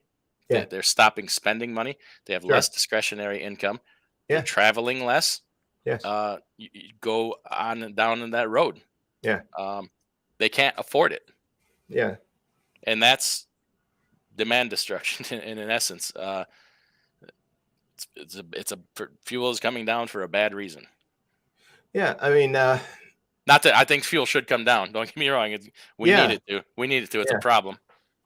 I mean, the only way that fuel is going to come down, I think, is because of having, I mean, think about it. I mean, the interest rate, increasing the interest rate is simply to decrease demand, right? The slow economic activity. Yeah, yeah, absolutely. So I mean, with fuel, I mean, I remember the question was posed to me, do I think that based on an article that fuel will not fuel, yeah, fuel will get to, or gas will get to $10 a gallon, right? And you and I kind of talked about it, but I was like, I don't know, I don't think so. But I mean, I felt like the consumer had something to do with that, meaning that if the consumer is saying, enough is enough, it'll show up at the gas pump, and that they're not going to be there. I They're not I going to s- spend them. I still honestly don't think that this fuel thing is over, Right. Yeah. because we're seeing that lessened demand. Hmm. Okay, that's for now. Hmm. Like we were talking about earlier, we have potentially a lot of other shoes to drop yet with some of these issues that we have. If some of those issues start to happen, um, they could get, and I think largely it is. I hate to say this. I think inflation is more than what they can control right now. Um, I think they're in a panic. I don't think they know exactly how much to do or what to do, and they're Hmm. not addressing the other side of it, which is giving away free money like candy, because it's supply and demand too. You can you Hmm. can reduce the demand by raising interest rates. People don't want to Hmm. borrow as much money, Yeah. but you also have to work on that supply side Yeah. of Okay. not putting it out there like a crack, for like crack, free crack. So yeah, I don't I genuinely don't believe that we've seen the end of it. Will we reach $10 a gallon? Uh I don't know. It wouldn't surprise me. And then too, who knows where this war thing I'd be goes? Does it? shocked. Yeah, yeah. All right, good. Who knows where this war thing goes? I think everybody knows we're fully funding one side of it. Hmm. And does the other parties involved say, you know what, you're going to pay for this, you're going to be a part of it Hmm. eventually? Maybe if they're losing or something as a last ditch effort, okay, it's time for you to join this. I don't Yeah. know. Do I think that's going to happen? I have no idea. But I didn't think we would be in the situation we are necessarily either. Hmm. So nobody knows. You're right, Mark. Uh, it's just craziness right now. I have a Yeah. friend that's in the auto industry, and he says credit is drying up on vehicles. So we have all these people out there right now that paid $90,000 for a truck with six hundred Yeah. thousand miles on it because they had to get into the industry. We Yeah. haven't hit the repo button on that stuff yet, Please right? don't. We Yeah. haven't Yeah. hit the auto repos. We haven't hit the truck and trailer repos. Yeah. We just have so many things that have not Yeah. dropped yet. And it's not to sit here gloom and doom, but it's pointing out reality of just where we're at. Yeah. Maybe those things won't happen Yeah. if they inflate the dollars. That kind of keeps us away from some of that. Yeah. Make the money available. Uh, Yeah. Kick the can down the road, as they say. Hmm. But eventually, you come to a T in the road or a dead end, and you got to decide to go this way or this way, and who knows which way you decide to go. Yeah. Yeah. It's there's definitely so many things to think about. I mean, simply with fuel, whether you're looking at crude oil, or and then so many ways that it's used, and then the cost, and it fluctuates. It's over $100 barrel. Then it goes below $100 a barrel, and then you hear reports that are different. When it's below $100 a barrel, then you hear a different report when it's over $100 a barrel, and it can just drive you nuts. You know what I'm saying? Yeah. It's like, just looking at it for what it is right now, and then when you take that step back and you look at it in a broader scope, and you get to look at it in a trend way, and you may have a different opinion, not you, but I mean just anyone have a different opinion of it at that point in time, looking at it over a quarter's time period. But for right now, it's like, all right, what do I do right now? How do I handle things right now? Well, Um, I tell you what. mhm, If there's anything good that comes of this, what we're going through at this moment, if you do make it through it, if you mhm, decide to stay in it, mhm, you will come out the other side as a very sharp, astute business and trucking company owner. mhm. And next Yeah, time you will be ready, yeah, just because of what you just went through. yeah. Sad to say that sometimes you have to go through things like that to get to that True. point. Yes, sir. If you were Yeah, a new entrant in the last 2 years, yeah. you haven't been through something like this. Right. A lot of people have. I mean, none of us have been through $7 diesel fuel, but Yeah, it's proportionate. I mean, rates in the 90s, you were still a lot of dollar a mile or less. yeah, So it's proportionate, but you will come out the other side definitely knowing what in the hell you are doing. yeah. It's yeah. There's if you depending upon, I talk to a lot of carriers. I talk to shippers as well, and we'll have good conversations, and there's insight on both sides. And when you hear, I never thought about it that way, or even for myself to gain insight, you know, um, you like you say, you come out better on the other side. Well, I mean, just that learning curve, just learning is a huge benefit, and going into it with the open mind of um, experiencing that information that's being brought to you. You know what I mean? Being able to allow yourself, hey, you can have your thoughts, you can have your beliefs and all that, but allow yourself to um, allow the other side to be able to penetrate, and think about what they're saying, what people are telling you, or what you are I don't know. I just feel like if you're able to, there's a point when you do have a thought or have an idea, right? I think it's more of an idea or a vision, right? You want to stick to that, you want to go after it. But in your journey, right, there's where you want to listen to what Adam's saying, right? And it might be a little different than what you've been thinking, but open your mind to it, right? And give yourself an opportunity to be able to incorporate maybe that thought, and it just might be a big benefit to you, right? So there's a lot that's out there, and there's a lot of opportunity that does exist, but open yourself up to listening to what some of these other people have to say. You can't listen to everyone, we know that. I mean, you got to No. be smart about that.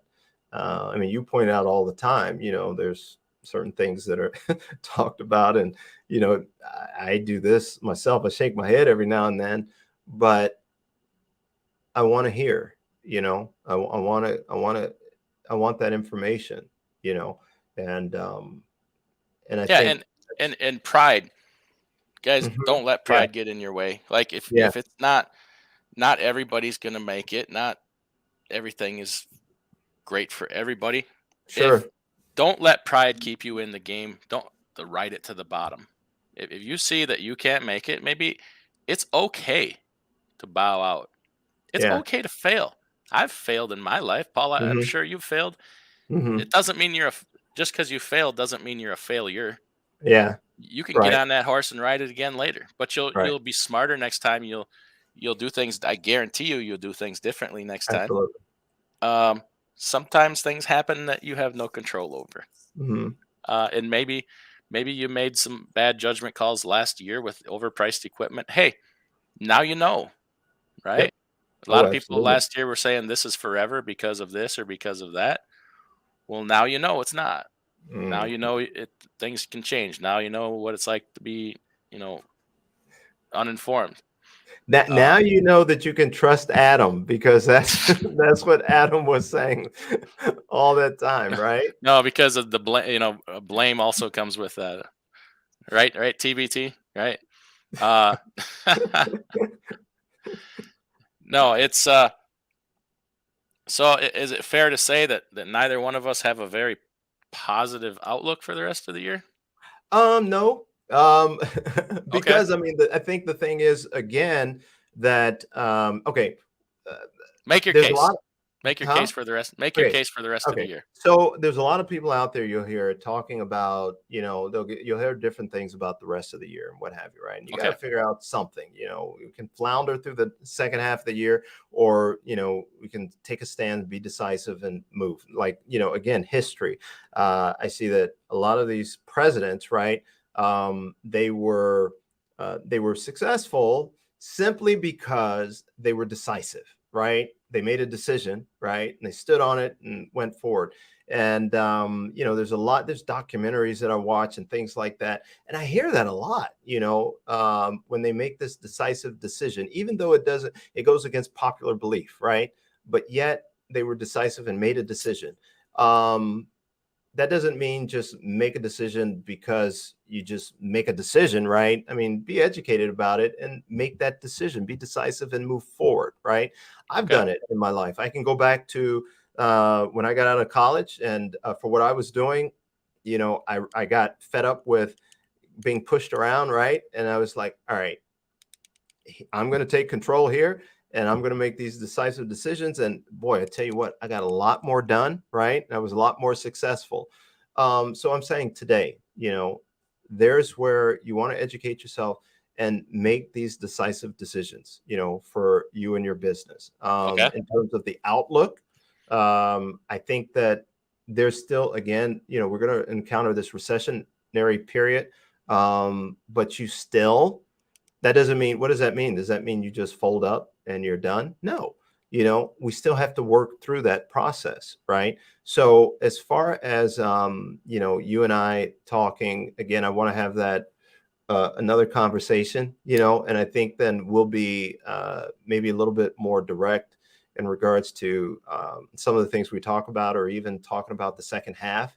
So I think I'm going to just kind of reserve, um, uh, giving my thoughts and opinions about this second half until after, and I should be good to go probably here within a week, Okay.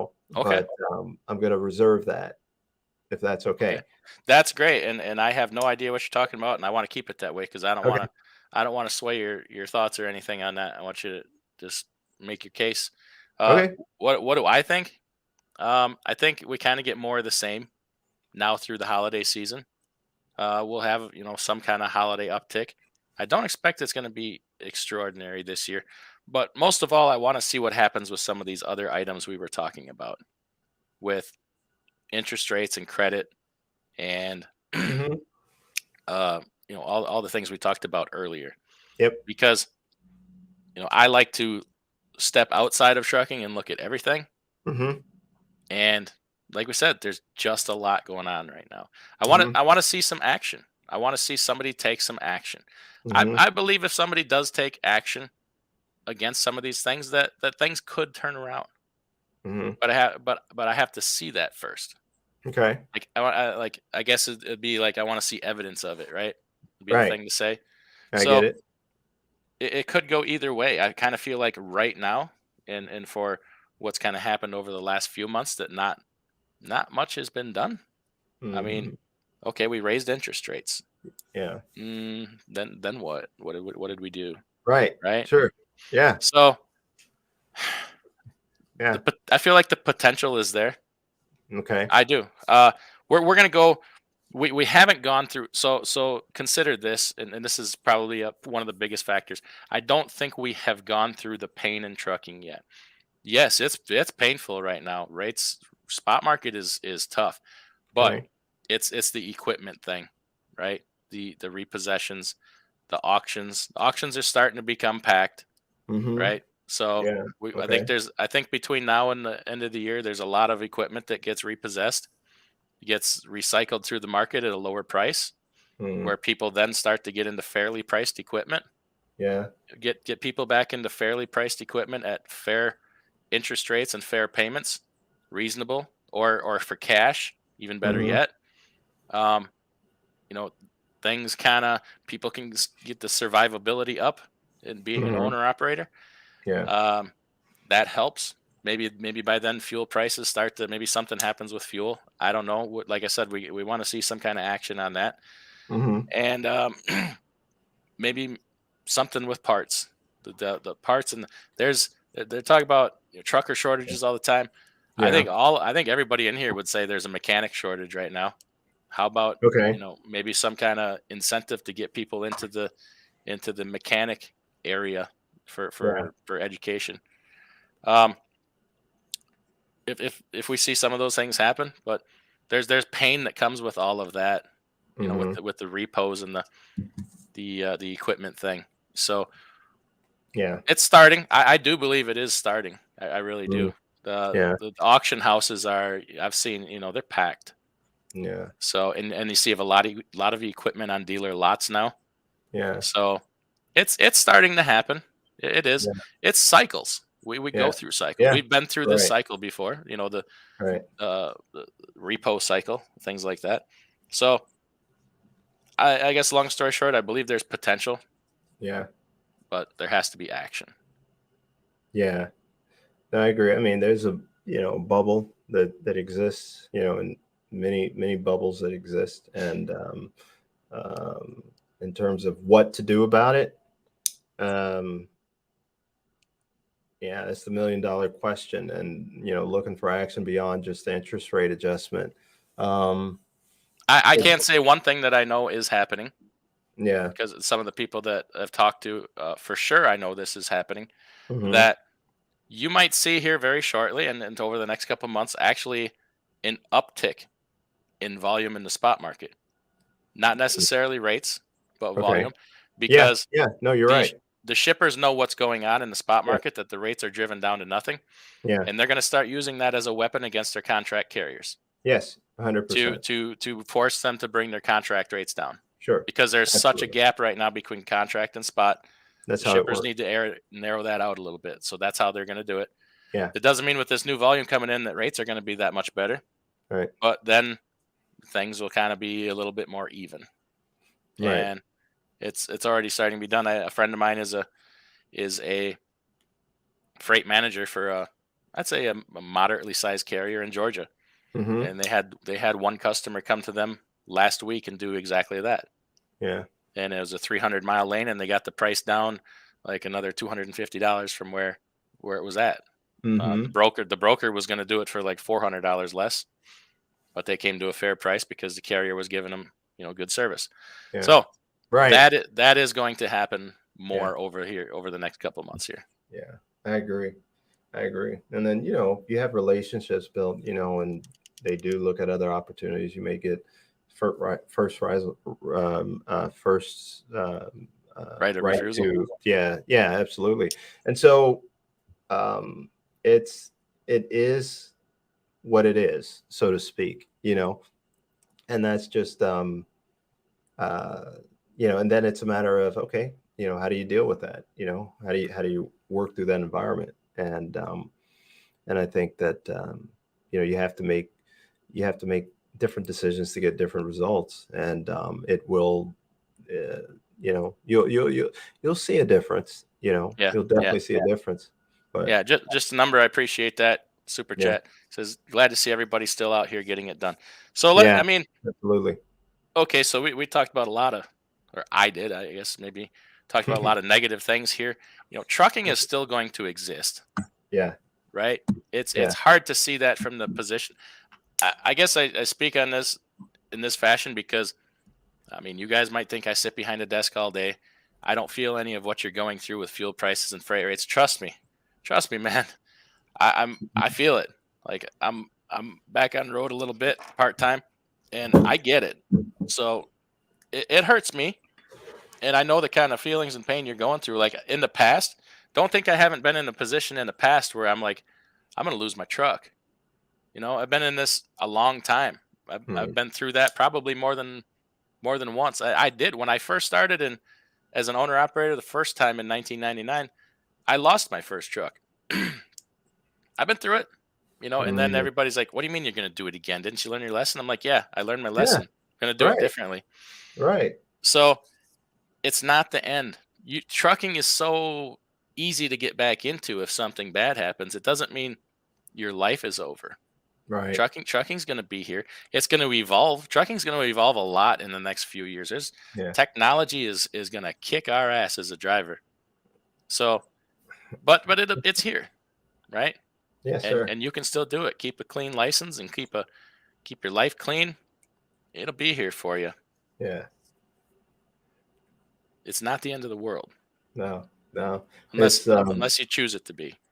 Yeah, freight is going to be moving and it's going to have its ups and downs. And we just experienced it. I mean, you go back to 2018, right? I mean, prior to that, then you go from 2018, 2019, 2020, although 2020, it was like, and each time, you can look at a point in 2018, what happened there.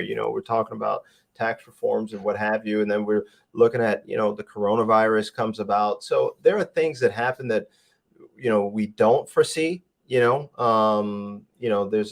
some ELD, the ELD mandate, was instituted. Was that Now they're 2000? talking about speed limiters and Yeah, there's going to be to some degree there's going to be some electric stuff. There's going to be to yeah, some degree autonomy, whatever that looks like. uh-huh. All these things are going to happen to one degree or another, Mhm. whatever the scale is. But you know what? Uh, still need people.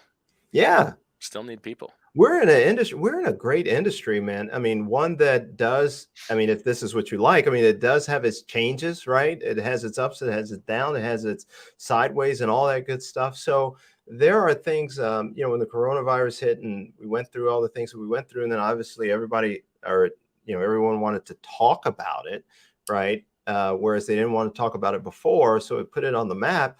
But for us, we'll geek out on it and talk about it regardless, of whether the news wants to talk about it or not. But that's because there are things that are going on and things that are very interesting. And with the coronavirus that entered the scene, it brought about innovation. It brought about some technological advancements. You go back again to 1920, and you'll see the same thing. There were things that occurred, electrification and, marketing efforts and all those type of things occurred. So there's a lot of things that came about, and there's a lot of things that are here today, and we can ignore them. There's an opportunity to do that. And there's an opportunity to be a part of it, right? And if you choose to be a part of it, including autonomous, there just may be a place for you, and a place that you can lead, a space that you can lead. Well, okay. So with that, we have 116 people here that chose to stick with us for an hour and 45 minutes. Let's give them a little nugget here of, okay, where we're at right now, right? If you've made up your mind, damn it, I'm staying in this. This is what I do. This is my business. We always talk about opportunity, right? Yeah. Even in this time right now, yeah. As bad as things seem, there is opportunity somewhere. Yeah. So, number one, where might one find opportunity? And number two, if one decides, hey, I'm in this, I'm staying in this, how do we right now at this time try to position ourselves for when things do turn around or when we do start to come out the other side of this? I can't hear you.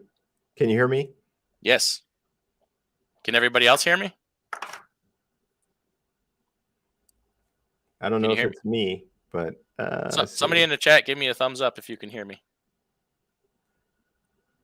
Can you hear me? Yes, I hear you. Yeah, I don't hear you. Oh, crud. What a time to have technical difficulties. Everybody says they can hear both of us. Did you mute your speaker?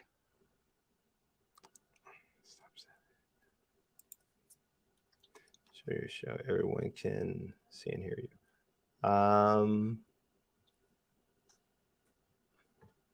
Did you mute your speaker? I heard you start on your question, but I didn't hear the finish of it. Ah, dang it. Can you hear me now? The host has unmuted your mic. That's what I see. It's on your end. Dang it. Here, let me remute you and bring you back in. Let me see if there's something I did on my end. Hold on. Let me check. I think you turned off your speaker. You know what? It could be on my end. Hold on a second. Let me try something. Okay. You still there? Yep. Can you hear me now? Yep. It's totally me. So did you shut your speaker off? For that. I don't know what I did, but I apologize. That was my fault. That's all right. Hey, what I was saying is, there's a bunch of over 100 people here that have stuck with us for an hour and 45 minutes. Let's give them something worth it here. So where we are right now in trucking, if you're the type of person that's decided, damn it, I'm staying in here. This is my company. This is what I do. I wanna stick with this. Okay, so we always say there's opportunity somewhere. Where do you think opportunity is, and how does one start right now from this point where we're at? Start now to position themselves in a good position for when and if things do start to turn around. You're solid. Yeah, like you're right where you want to be. Yeah. Wow, that's a big question. I mean, there's a lot of things that come to mind. I mean, one is you understand that the industry, it's a very important thing that we do, right? And by understanding and knowing that,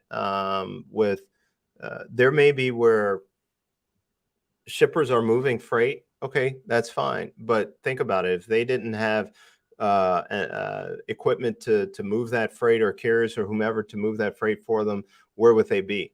Their business would be done, right? So for the service that we offer, it's very important and very needed, and it's always going to be there, right? However it gets transported, it's needed. So you're providing a service that is needed and needed in the economy. And then, but at the same time, you're talking about providing a service. You want to be able to provide the best service that you can. So you always want to educate yourself in regards to the industry, and know what is available out there, know what you can do to be able to better position yourself. Now, looking at the different modes of service, I mean, you've got flatbed, dry van, refrigerated. Refrigerated right now is, I mean, it's tough. I mean, Adam can talk to it better than I can, right? And it's been a challenge. There's been equipment that has entered into the market. There are businesses where you think that they'd be just moving freight gangbuster and need your help. Well, there are shippers that are, or carriers that are moving freight for them. There are situations where there's an overstock. I mean, there was one company, Adam, I talked to. Gosh, I'm trying to remember who it is. I need to talk to you about it. They need help. They said that there's a specific area, I think, that they're needing help, and it's refrigerated. And Okay. I can't remember, but just remind me, okay, afterwards, Okay. because I'll figure it out who it is. But I do know that they need help. But at the same time, it's not a scenario where everyone is saying, "Hey, I need help," but you have to just stay in front of what, whoever it is that could be a potential client, because things will change. We're coming up on what? We're in the third quarter, right? We know what goes on there. We're coming up the fourth quarter, and we've got peak season, right? Then we've got the start of next year. Things cycle, and people are going to be looking to do things different. They're going to look to reevaluate, right? And look to see if you can help support them. So van is has had its challenges. Flatbed has been doing pretty good. I think it's been somewhat on a decline. I mean, you have the housing market that was doing really well, but you have some people that are backing out of the market, right? We have interest rates that have increased, and therefore there's not as many houses that are being built. Contractors, they're pulling back. Builders on these new homes that are being built. There are those that are selling their homes, right? And they're finding that maybe they can't just call their cost anymore, their price anymore. They're able to get a good price, but, they have to cater to the seller side a bit. So that is shifting.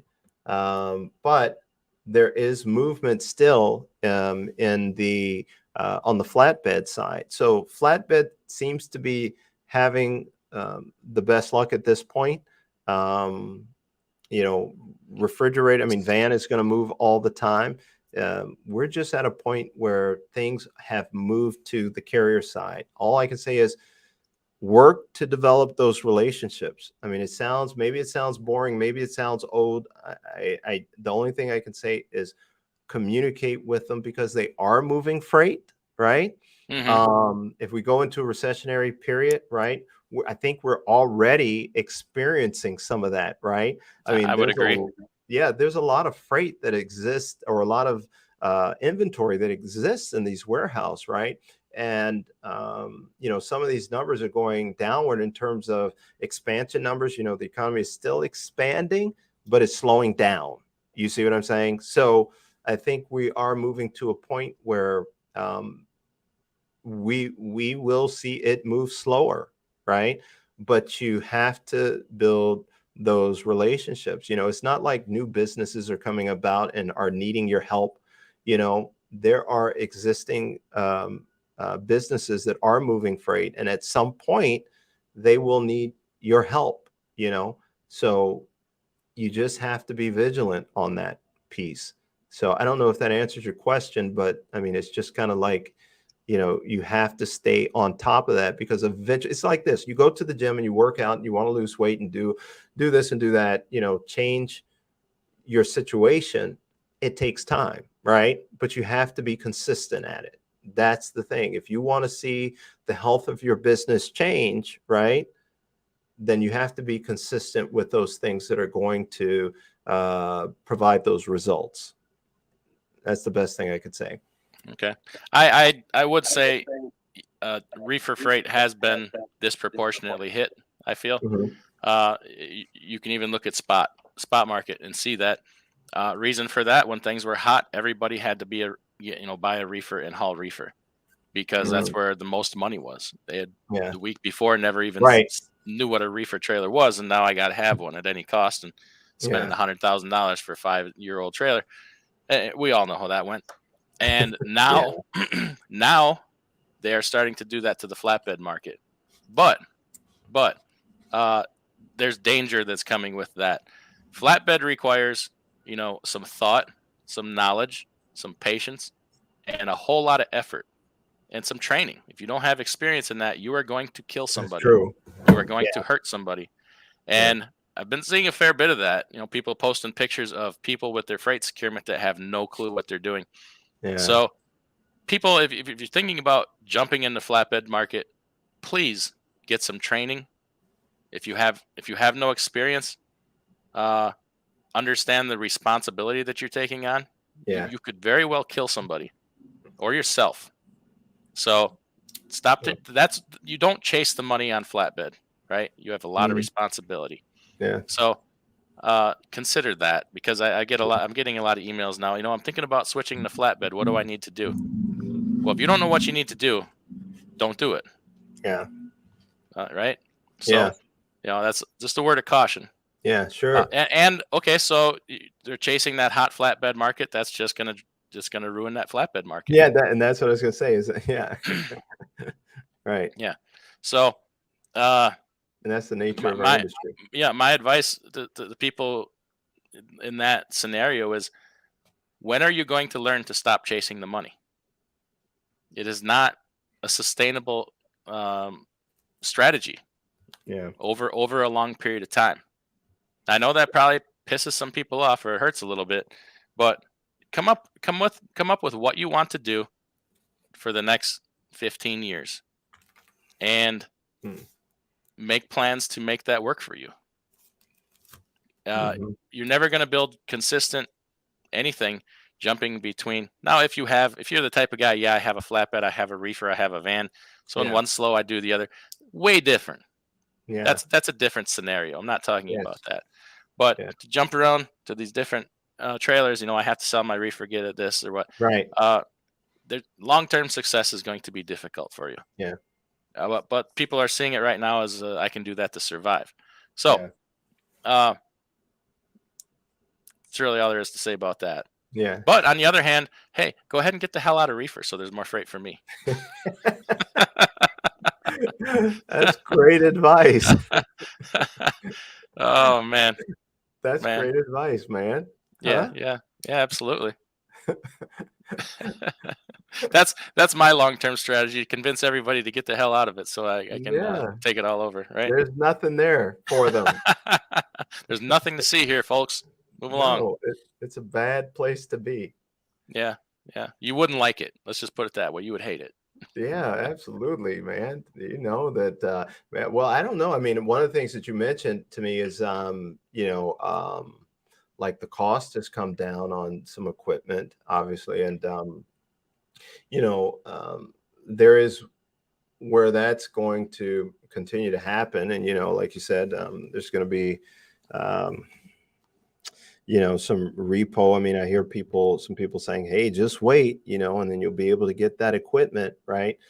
But at the same time, I mean, I guess if you have equipment and you know what's going on, you've been in the business, right? Okay. All right. Definitely that's something to look forward to. But if you're someone that's looking to get into the business, right? And you are waiting for that pricing to come down, okay, great. But once you get it, then the question is, what do you do with it? You know what I mean? You need to still secure freight, right? Because when the prices come down, what does that mean? The demand is not as great, right? So you have to figure out how you're going to find the opportunities, Yeah, the business. So yeah. uh, you And have and, to and figure that I, piece out. I I feel like, in spite of equipment prices starting to come down, that they have a ways to go. I still feel like it's Sure. Right. overpriced. Right. Right. Yeah. Yeah. There's still a yeah. Yeah. I agree with that. So, but Um. So yeah, anything we missed today? So okay, I put your contact information on the screen here. We didn't do that yet, and I apologize. Paul's website is fr8connect.com. I know you're always trying to adapt and your business and your plans Hmm. to what people want at the time. Yeah. Do you care to talk at all about kind of where things currently are, or what you're currently doing or helping people with? Yeah. Yeah. I mean, there's still, I mean, it's continually evolving, right? And as we look at the industry as a whole, I mean, it's continually changing. When I say evolving for us, it's a matter of still developing putting out there things that we want to put out there because we feel like there is a gap, especially in regards to the education piece of it, and I mean, when people do get into this industry, there's a piece that is not thought about. There's probably quite a few pieces that are not thought about, but we're on the sales side of things, and it's about developing those direct shipper relationships. What I've been sharing with you in regards to us putting out information about the past and then relating it obviously to the future, or the present and the future. I think that's a big deal because we can go into something blind, but it's almost like, why reinvent the wheel, right? I mean, it's been already done, right? And there's no point of going through that pain, right? Let's just advance and move forward. So there are a lot of things that have happened in the past, and instead of us experiencing it and trying to figure things out, why not look at the past, right? That will help us to move forward. Um, One example is, if you have a girlfriend, I guess, and you need help with your relationship, right? You're going to go to someone that has had experience, right? And they've had experience because they've gone through it, right? They've gone through it in the past. So it's something that has happened, in the past, and they can bring insight and give you insight so that you know how to better deal with that situation and, be able to advance. And so that's a part of what we're talking about is with the sales training program that we have, we're going to be adding some things to it that is going to help give that insight so you can make better decisions, right? I mean, it is about being able to reach out to people in regards to the sales training program, being able to communicate with people, being able to develop relationships and be able to earn that business, right? But you want to differentiate yourself from others, right? And we find that to be a big deal. I mean, at some point, once they do give you that opportunity, it could be because you have differentiated yourself, right? But to retain that business, there may be that extra that you're bringing to the table that keeps them. Sometimes people say you give a great service and I'll stick with you no matter what. I'm not looking to work with anyone else, right? But if you're able to adapt and be able to bring information to them that really makes a difference in their business, right? It can be something big, it can be something small, but we want to be able to give you that insight that gives you, some an expansion in regards to how you see the industry that you can share with those opportunities and, obtain their business and retain it so that you can grow. So we're still doing that and we're still pushing forward to add to it, and and I'm excited about it. I mean, we continually learn a lot of stuff, but at the same time, we're ready to share. We want to share that. Yeah, yeah. And I think all of last year we had this conversation many times that the spot market was so hot, and Hmm. and Yeah. trying to convince people, I guess, against their will, that now then was the time to build relationships and do those Yeah. kinds of things. And you had some frustrations of people aren't calling, or they're like, nah, I'm just gonna stick with this. And I'm like, well, Yeah. you can't make these people do it against their will. Are they calling now? Oh well, you know what, and here's the thing. There are clients that are calling, or people that are calling me. They want us to call the shipper. They want us to reach out to the shipper and make that call to the shipper. And obviously with our program, it does help to train you, coach you on how to do that, right?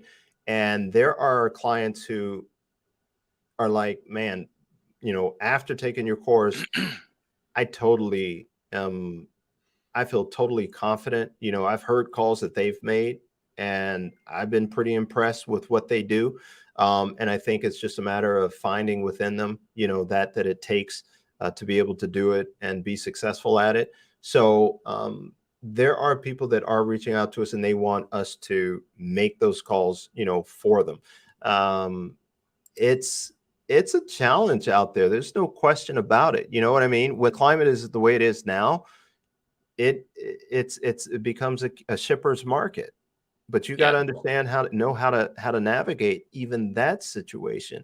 When it's easy, it's easy to not do the work, so to speak. You know what I mean? It's easy to take just what's there, and if somebody's just going to throw it in your lap, I'm not going to argue with you. You know what I mean? Take it. right. But building the relationship at the same time, that's a little different, right? You can get the business, but how do you build relationships, um, and Yeah, that's the key. and not all of them are going to work out. True. I've had ones that, yeah, we've started off and then they just kind of tail off. Hmm. I should say, and to very much to a lesser extent, me, we were working on a customer, hauling some, I guess you could, we'll say frozen meat, right? Leave it at Hmm. that. And you'd had a lot of conversations. It sounded like these people were ready to do business Right. and just contact this person. And then you said, hey, Adam, give him a call and, talk to him from the operations side. And then things were going well, positive, and it was always kind of like pulling teeth though. And then when it was time to do business, Yeah. they block your phone number, That's oh yeah, yeah, yeah, yes, yes. right? Okay. Yeah, I'm Right? with you. I'm on the same page. Yeah, I get it. I Yeah. know what you're talking about. Yes, And it's absolutely. and it's kind of Right. like, okay, up to this point, why did you waste both of our times? Yeah. You wasted they wasted their time too by Yeah. going through all this. And I'm like, Sure. well, why didn't you just say then you're not interested? Yeah. We're all adults. It's okay to say no. Yeah. And and then when it comes time, they're like, yeah, yeah, call this guy and he'll set you up with the start setting you up with the loads. And it's like, Bob is not here right now.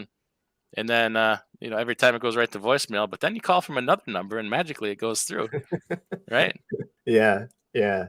Yeah, it's you know what, and I have forgot about it, but when you bring it up, and my thing is that you're going to have those situations, and that, and then at the same time, it's where you let those things go and you move on, and Yeah, you look for those opportunities that are going to become that are going to come through, but those things do occur, right? And you learn from them, right? And what I learned from it, honestly, is to let it go, because there's where you can continually go after an opportunity, right? And you just continue, you call them every single day. Maybe you call them every hour. I don't know, but you're consistently reaching out. But at some point, you got to move on, right? yeah, And so the only thing for me to move on was the indication to move on was that I think what happened? Did it just go to voice? I can't remember what it was. What happened? yeah. It It just wouldn't went. even ring through. It would just go to It wouldn't even. voicemail, and then you Yeah, call back on your cell phone, and then it'll go through. yeah, yeah, yeah. And I talked to you about it, and you were like, "Yeah, this is what's going on, right?" And I was Yeah, like, because they "I did the same thing. They grips blocked with my number too. it." Yeah, I came to grips with it. And it was like time to move on, right? And Yeah, and so you have to accept that and move on, yeah, and right? that can be, Let it go. going back to what we were talking about. That can be hard for if you're new to making these phone calls. Yeah, That one experience can be devastating for you because you've been true. very intimidated to do this. You finally get up to the courage to do it, and then Yeah, somebody treats you that way, or hangs up on you, or is rude to you. You yeah, might be hesitant to make that second phone call to somebody yeah, else. yeah. But it's not just realize it's all just people. These things happen, Mm-hmm. and give it another try. Mm-hmm. Give it another try. We've all had brokers probably treat us that way, Yeah, and that's true. these people aren't any different. All the brokers That's can true. sometimes be way more rude, but truck drivers can be very rude to them too. So Yeah, uh, that's true. Yeah. Yeah.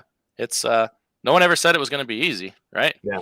No, no, no. Yeah, I heard someone talk about that. I don't remember because I can't remember what it was, but yeah, they were like, if it was easy, obviously everyone would be doing it.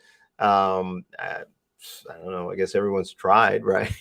But it's a thing of, it's like this. Anything that you like riding a bike, right? You have to learn it, right? You have to put in the work, you have to put in the time. It's no different, and that's a part. You have to put in the time, you have to put in the work, and you get whatever training you need, right? And then you go from there, right? And it is that simple, right? But I do believe that it's intimidating because when we do get into this business, we don't necessarily sign up to be a salesperson. And again, I don't like using that word, but that is what it is. And at the same time, all businesses have a sales team. Most businesses require a sales team, salesperson, or whatever. And in life, we are salespeople. You know what I mean? I mean, When if you're I when go you're to the trying to store, meet your wife, you're trying to sell yourself. It's every yeah. there's sales. Sales becomes a dirty word sometimes, but there's sales in every aspect of life. But here's the thing: you said to meet your wife, right? Your wife might have wanted to meet you, right? And so you were sold. She was smart. She never would have signed up for this. So there's the. I mean, we have inflation, and when I'm in the store, especially if I go to an electronics store, here's my thought: I see the price, and I'm like, see, I can get it for less than that. Yeah. I'm thinking about negotiating with them. So yeah, so it's a thing where we all do encounter at some point in time, but we're talking about something that we really want to be about in regards to our business, right? And it's okay. You're the business owner, you're the face, or you're the whatever of that department. And a little training doesn't hurt. Correct. So I promised the people we'd come back to the chat. We didn't. Okay. I just hate to interrupt you No, when do it. We're, in the we're middle let's of a thought, because go. I just did it to myself earlier and I completely lost my thought. Let me just scroll. Okay. Um, Going way back towards the beginning. 2 for 1. Are you familiar, Paul, with this thing that's going on with AB5? Yes. Okay. Do you have any thoughts on that? I've certainly put mine out there, I guess, on somebody else's channel. I don't know if I did it on my own, but Yeah. do you have any thoughts on that? Honestly, I've been just kind of following it. I mean, let me, because I haven't given it a deep thought, but I mean, I think it all started with what, like, was it Uber Uber and and Lyft try yeah, whining they because want, they weren't happy. yeah, yeah. And then, when I, I don't think that, we have a situation where, we have these carriers or these drivers, and um, they got into the business for a specific reason, right? And I think that does drive them, to do, um, can drive them to do a really good job, and that's what we need. We need people out there that want to be responsible, right? And that want to be able to make a living, be able to, make money. And I think that, you know, without AB5, we there's an opportunity to do that, you know. Um, so it it's kind of, and I think that, and right now we're just talking about California, right? For now, Well, yes. yeah. So, we're talking about just California. So I think that it's in California, it's just so crazy. It's just a lot of regulations. There's just so many things that it's a different world, out there. Does AB5 affect? That's only going to be the drivers, right? I mean, it's just Well, well, originally it was supposed to be all independent contractors, and yeah, then independent, everybody went crying. So hairdressers got exempted, Uber, Lyft, the very right? people that went crying for it in the first place. And Yeah, then a handful of other industries, but trucking But somehow. yeah. So that's the key thing right there when you say somehow. So the reason why, what's the reason why trucking is not being exempt? I mean, there's a whole lot of opinions on that. I mean, there's a lot of money, Opinions? in trucking. It'll generate more revenue for the state of California to have them paying into unemployment and workers' comp and all kinds of things like that, and put them on their overpriced health insurance plans and blah blah blah. I mean, you can talk about killing small business. They want it's a crippling to small business. I mean, there's a whole lot of opinions on that. So So so is there like a specific reason in regards to um the independence, um that, I mean, just specifically why, okay, what is the benefit supposed to be to the independent? with AB5, Yes. there's What, no what's benefit. the reason? It is expressly illegal after AB5 to be an owner operator leased Right. onto a company. Right. And I'm asking the question of what is the, the Oh, reason for AB5? Big Daddy government and the Yeah, unions okay. have Okay. decided they know what's best for people, that they're Right. misclassified. They are Yeah. employees, not Yeah. independent contractors, and they're unjustly being denied benefits, and they're not paying Yeah. enough taxes on them. Right. Is the gist of it. Yeah. And then there's the union thing of, we want more employees. The unions fully Yeah. support AB5. Yeah. Yeah. It seems really self-interest, right? In terms of it being imposed upon truckers or independents. So Oh, I so just don't see you don't want to step on people's toes and offend people. So let me go ahead and do it. Uh, what. yeah, let me go ahead and piss people off. If Mark Elian here, is in here. I'm sorry for what you're about to hear, because I know you fully support AB5. AB5 is a bunch of BS. Uh, it stomps on people's individual rights of free association. You have the right to associate people with people of your choosing, as long as it's in a legal manner, especially in business, as long as you don't collude, gouge, price fix, or conspire. You need to have your rights to associate with whoever you want in a business relationship, especially if you're not violating any laws, which they are not. Number two, Yeah. this is stomping on the throat of small business in this country, which small business is what makes this country go around. I don't care what anybody says. The large corporations, yes, they are helpful and necessary, but small business and the entrepreneurial spirit make this freaking country go around. Okay, and this law stomps all over that. You will kill the entrepreneurial spirit. You will kill small business in California. It is discriminatory by exempting all the people that they exempted because of, number one, they had enough money to buy political favors, or number two, whatever reason for number two that they got exempted is BS. The government will not live by their own rules of not using independent contractor model. A lot of people that subcontract are to the government for road construction, maintenance to parks and recreation facilities, all kinds of things the government use subcontractors for, independent contractors. They will not abide by that rule. Mm, Police forces use it. You look at the construction building model. Builders are probably the largest users of subcontractors. You have your general contractor, and everybody else is subcontracted as an independent contractor. Your HVAC, your electrician, your plumber, maybe your roofer, the people that pour the foundations. Um, this is going to be crippling to small business in the state of California. We have to look above and beyond trucking for that. So it is nonsensical, and for no other reason than it stomps on people's right of free association. They have no right to pass that law. The fact of to generate more money for the state, guess what? It is not the state's right. They're not in. The state should not be in the business of generating revenue for profit for the state. You know, using the enforcing the law to generate revenue is fundamentally wrong for a government to do. They need they got bigger problems. They're about to run out of water. They should address those problems first. Your yeah. state is in shambles. Homelessness is rampant. Stockton, California looks like a giant urinal or toilet. People sleep. It looks like a third world country.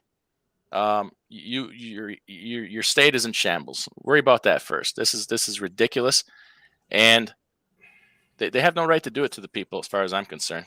It was not done by vote. Yeah. And it's just wrong, if you ask me. Yeah. Well, I guess this is a way to take care of all those things you just mentioned. So, Yeah. but Look yeah, at if it's spread nationwide, who could yeah, start a small business? Because most right, small businesses start right, working with or as a subcontractor for yeah, another business, and then right, you grow from there. absolutely. No, I agree. Yeah, I agree. I mean, there's current, what is there? Is there work stoppage in I guess Oakland Yeah, the is port of yeah, Oakland. Port Oakland, and I don't know, is there a southern part of, because I think that's the third largest port, maybe. I think, I don't remember, but then there's how about Southern California? Are they dealing with it yet or no? I don't think they are, right? The Any port of idea? Long Beach is dealing with it. That's Long where the Beach is? protest started. Yeah, Okay. and plus, people make the claim, oh, it by misclassifying these people, they're being taken advantage of. No, they're not, because it's voluntary. Right. Read the contract you're signing. If they agree to it and the employer agrees to it, everybody's happy, Yeah. and the law is being followed. Hey, people might make bad deals for themselves, but they have to have the right to do it. Yeah. They absolutely do. Yeah. Yeah. So there you go on AB5. Well, amen. Gets my Irish up a little bit. RJ says this market forces you out of your silo. Understand the whole transaction, not just your perspective. If this is just an A to B general freight, your credentials mean squat. Yeah, and I think that this market is teaching people about understanding the whole transaction and how important that is. You're Mm-hmm. going if you look around YouTube, you'll still see a whole lot of people holding on to the past, and that this is only the brokers screwing us. Right. You're not understanding the whole transaction here. Sure. Right. Is that happening? It can happen. It does happen, but that's not the whole business transaction from start to finish here. And you'll Mm-hmm. never be truly successful until you do understand that. And now's the time, unfortunately, where people are going to learn it by force. Yeah. Yeah. Yeah. And in learning it, there is that situation into, like you say, learning it by force. There's some things that I've done, and my back was against the wall, and I had to learn or whatever. But when we talk about that, where does that position you? So go ahead and get a head start, I guess, and start learning. Because Yeah. it's a big industry. There's a lot to learn, a lot to know that really is beneficial. So yeah. Yeah. Mark M says, on a positive note, once freight goes ballistic, your established platform will be extremely attractive. He's talking about the brokerage. Yeah. Yeah, I agree. I think we both agree with that. I was secretly hoping that we could help people, on a higher level here and get through this. I was really hoping that it could be helpful now. And you never know, it might still happen. I don't know. Who knows? Something can happen tomorrow. Mm-hmm. Um, what are your secret thoughts on that, Paul? I mean, now, when you say now, I mean, I look at now even being, tomorrow, because tomorrow will be now at some point in time. You know what I mean? Right. But I understand where you're coming from. So with that said, again, it's, there, I look at it as like, if I put money away today, right? I mean, I would love to see a return now, right? I would love to see my money just, grow, and it be there and ready for me. But I have to put it away for a later date, right? Right. It's the same thing here, where you can look at it, I guess, investment or whatever you want to call it. You got to put in your dues. When I was in the what's it called, the music industry, when we were out in California, it was always called putting in your dues. Right? I mean, we would put out music and not really get paid off of it or whatever, but we would maybe we would put out music on an artist that was not well known, right? We would put out our own stuff, but these were things that we had to do to pay our dues. And a part of paying dues with what comes with paying dues is that we learned, right? We learned the industry, we learned other things. We built relationships, I mean, we were in the studio at one point. I wasn't there for this session, but they were in the studio and they met Quincy Jones, he was recording in the next studio, and they said they went in there. The people tried to prevent him from going in, and Quincy was like, no, let him in. And they had a good conversation, and that experience was huge. You know what I mean? And so it takes some time, so, we have to go from one step to the next, and with each step, there's something that we will learn and we will grow into. And next thing you know, we'll look back and be like, wow, we were there at one point. Here's where we're at, right? So my point is that, yeah, how we never know what that pathway looks like until we go through it. So here we are now, but we have to continue to go. And, eventually we'll get somewhere beyond where we're at now. So, yeah. Now, I forgot you were in the music industry for a short period of time. I thought I recognized you. Were you at one time half of the super group Milli Vanilli? I was both of them. I thought so. Yeah, I was performing both of them. I mean, I never Were you an MC Hammer backup dancer? Singing his part, and funny that you say that, right? I knew it. Funny that you say that. No, what I did know, I went to school back in grade school with one of his choreographers, right? And he would perform in some of his videos and things like that. And then when I was out there, he and I ran into each other, and it was pretty cool to see him out there. So, that is my thing. Now I'll say this: I did. Do you remember was it Biggie Smalls? You remember that guy? I do. So I was in New York, and I was. You didn't shoot him, did you? Huh? You didn't shoot him, did you? No. Now that happened in LA. I was in LA when it happened, but we were in New York, and we got to go to Mary J's birthday party one year, and it was amazing. And there was everyone there, and so was Biggie Smalls, and all these performers got up, and I got to get on stage. I just went up on stage, and I backup danced for him. I was one of his backup dancers. So it was interesting, exciting. I did not get paid. So you're going to wish you had never told us about that. So get up from your seat, take a few steps back. Okay. I have to see some of those moves. All right. One, I would need the song. I need you to be playing the song in order for me to be able to even conceive of what I would do. I mean, it was freestyle. Hell, I'll sing it. Oh, okay. I freestyled my moves. All right. So it was not choreography. No choreography happened there. And you know what? I didn't stay up there that long. So maybe that's the reason why I wasn't up there too long. So before you were soundly removed from the stage?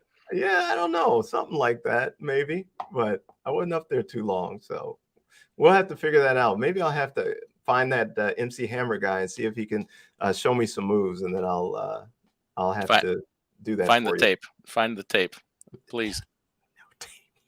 I don't think it doesn't exist. Okay. Adam. Yeah. Okay. Yeah. I just hope that no one who's listening, I hope no one was there. And I hope that, what, back then they didn't have cell phones. So I know it doesn't exist. Yeah. All right. Yeah. I'm going to go ahead and take a shot in the dark and say nobody in this audience was there that night. You never know. Trucker Batty says, I've failed twice. I'm on my third trek. So far, so good. Well, there you go. Trucking, you fail upwards. And provided you learn something from it, there's really no harm in failing. And then trying again. Like, if I'd have listened to the people that told me not to do it again, I would just, I don't know where I'd be. I'd probably still be driving truck, but for somebody else. Everybody falls off the horse. It's how you pick yourself up and dust yourself off and get back on. Yeah. Yeah, you have a story to tell. You know what I mean? I mean, each one of those times, there's a story that you have to tell. I will say this, though. I mean, if you're telling the same story and you're doing the same thing, well, we need to talk, you know. But I mean, if there are things that you've learned along the way, right? And here's what I don't know if this makes sense. And I heard somebody mention this before, but I was like, man, I'd love to hear someone speak who failed, so to speak. You know what I mean?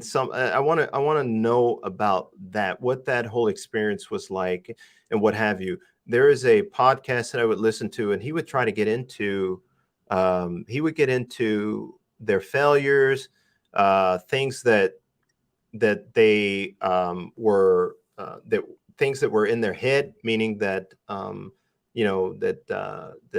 they just needed to deal with, things that they dealt with when they were a kid, and all these different things that made them a person. You know what I mean? A human being. And what I found was that there are so many people out there that have been very successful that are just like me. You know what I mean?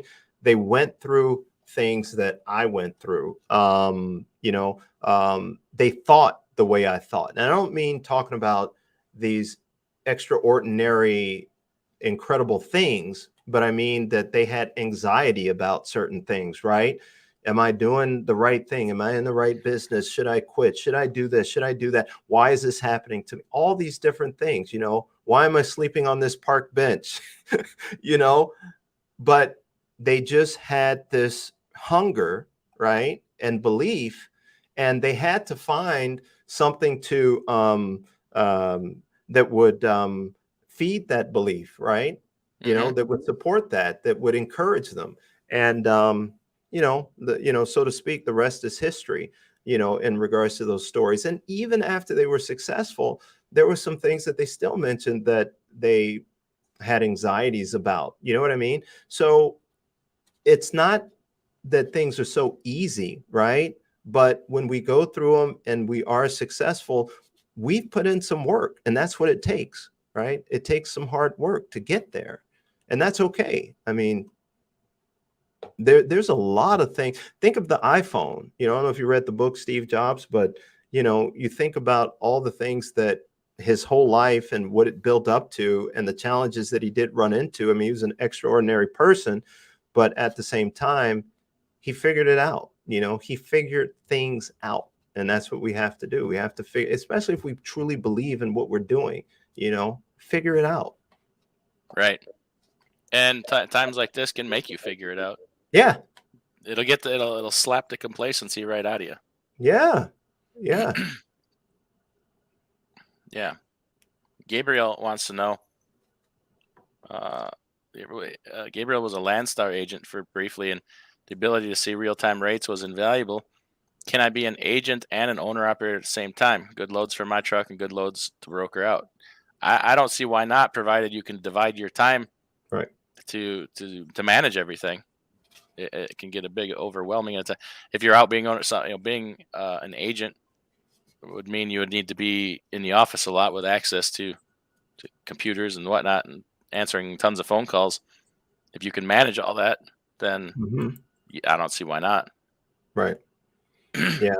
Going through it. I mean, again, we're talking about, if you have the skill set, to make that happen. I mean, bringing on someone and being able to train them and teach them, you know what I'm saying? Bring on someone that can handle that other piece, and you can afford it or what have you, that would definitely make better sense. Right. But at the same time, if that's what you really want to do, you then just have to put in the work until you can do that, until you can bring someone on. But I do agree with you, Adam, in that, your time is very valuable, and, where you spend, where you put your time can make a huge difference. So, but yeah. Yeah. Mark M says, if you genuinely want to switch careers right now is the best time to do it. Yeah. So Mark was in the shop one day getting his reefer unit fixed on his trailer. And talking to the guy, this is what I gathered from him, and talking to the manager, and the manager was saying how he doesn't have any help, and Mark's like, how about I come work for you right here, right now? And they're like, okay, show up for work. So he sold his trailer, and I think he still has his truck. And I tell you what, something you might not have thought about, Mark, is when if you ever decide to get back into that, you suddenly have the knowledge on how to fix these reefer units. You could save yourself a ton of money, right? So you're learning a skill.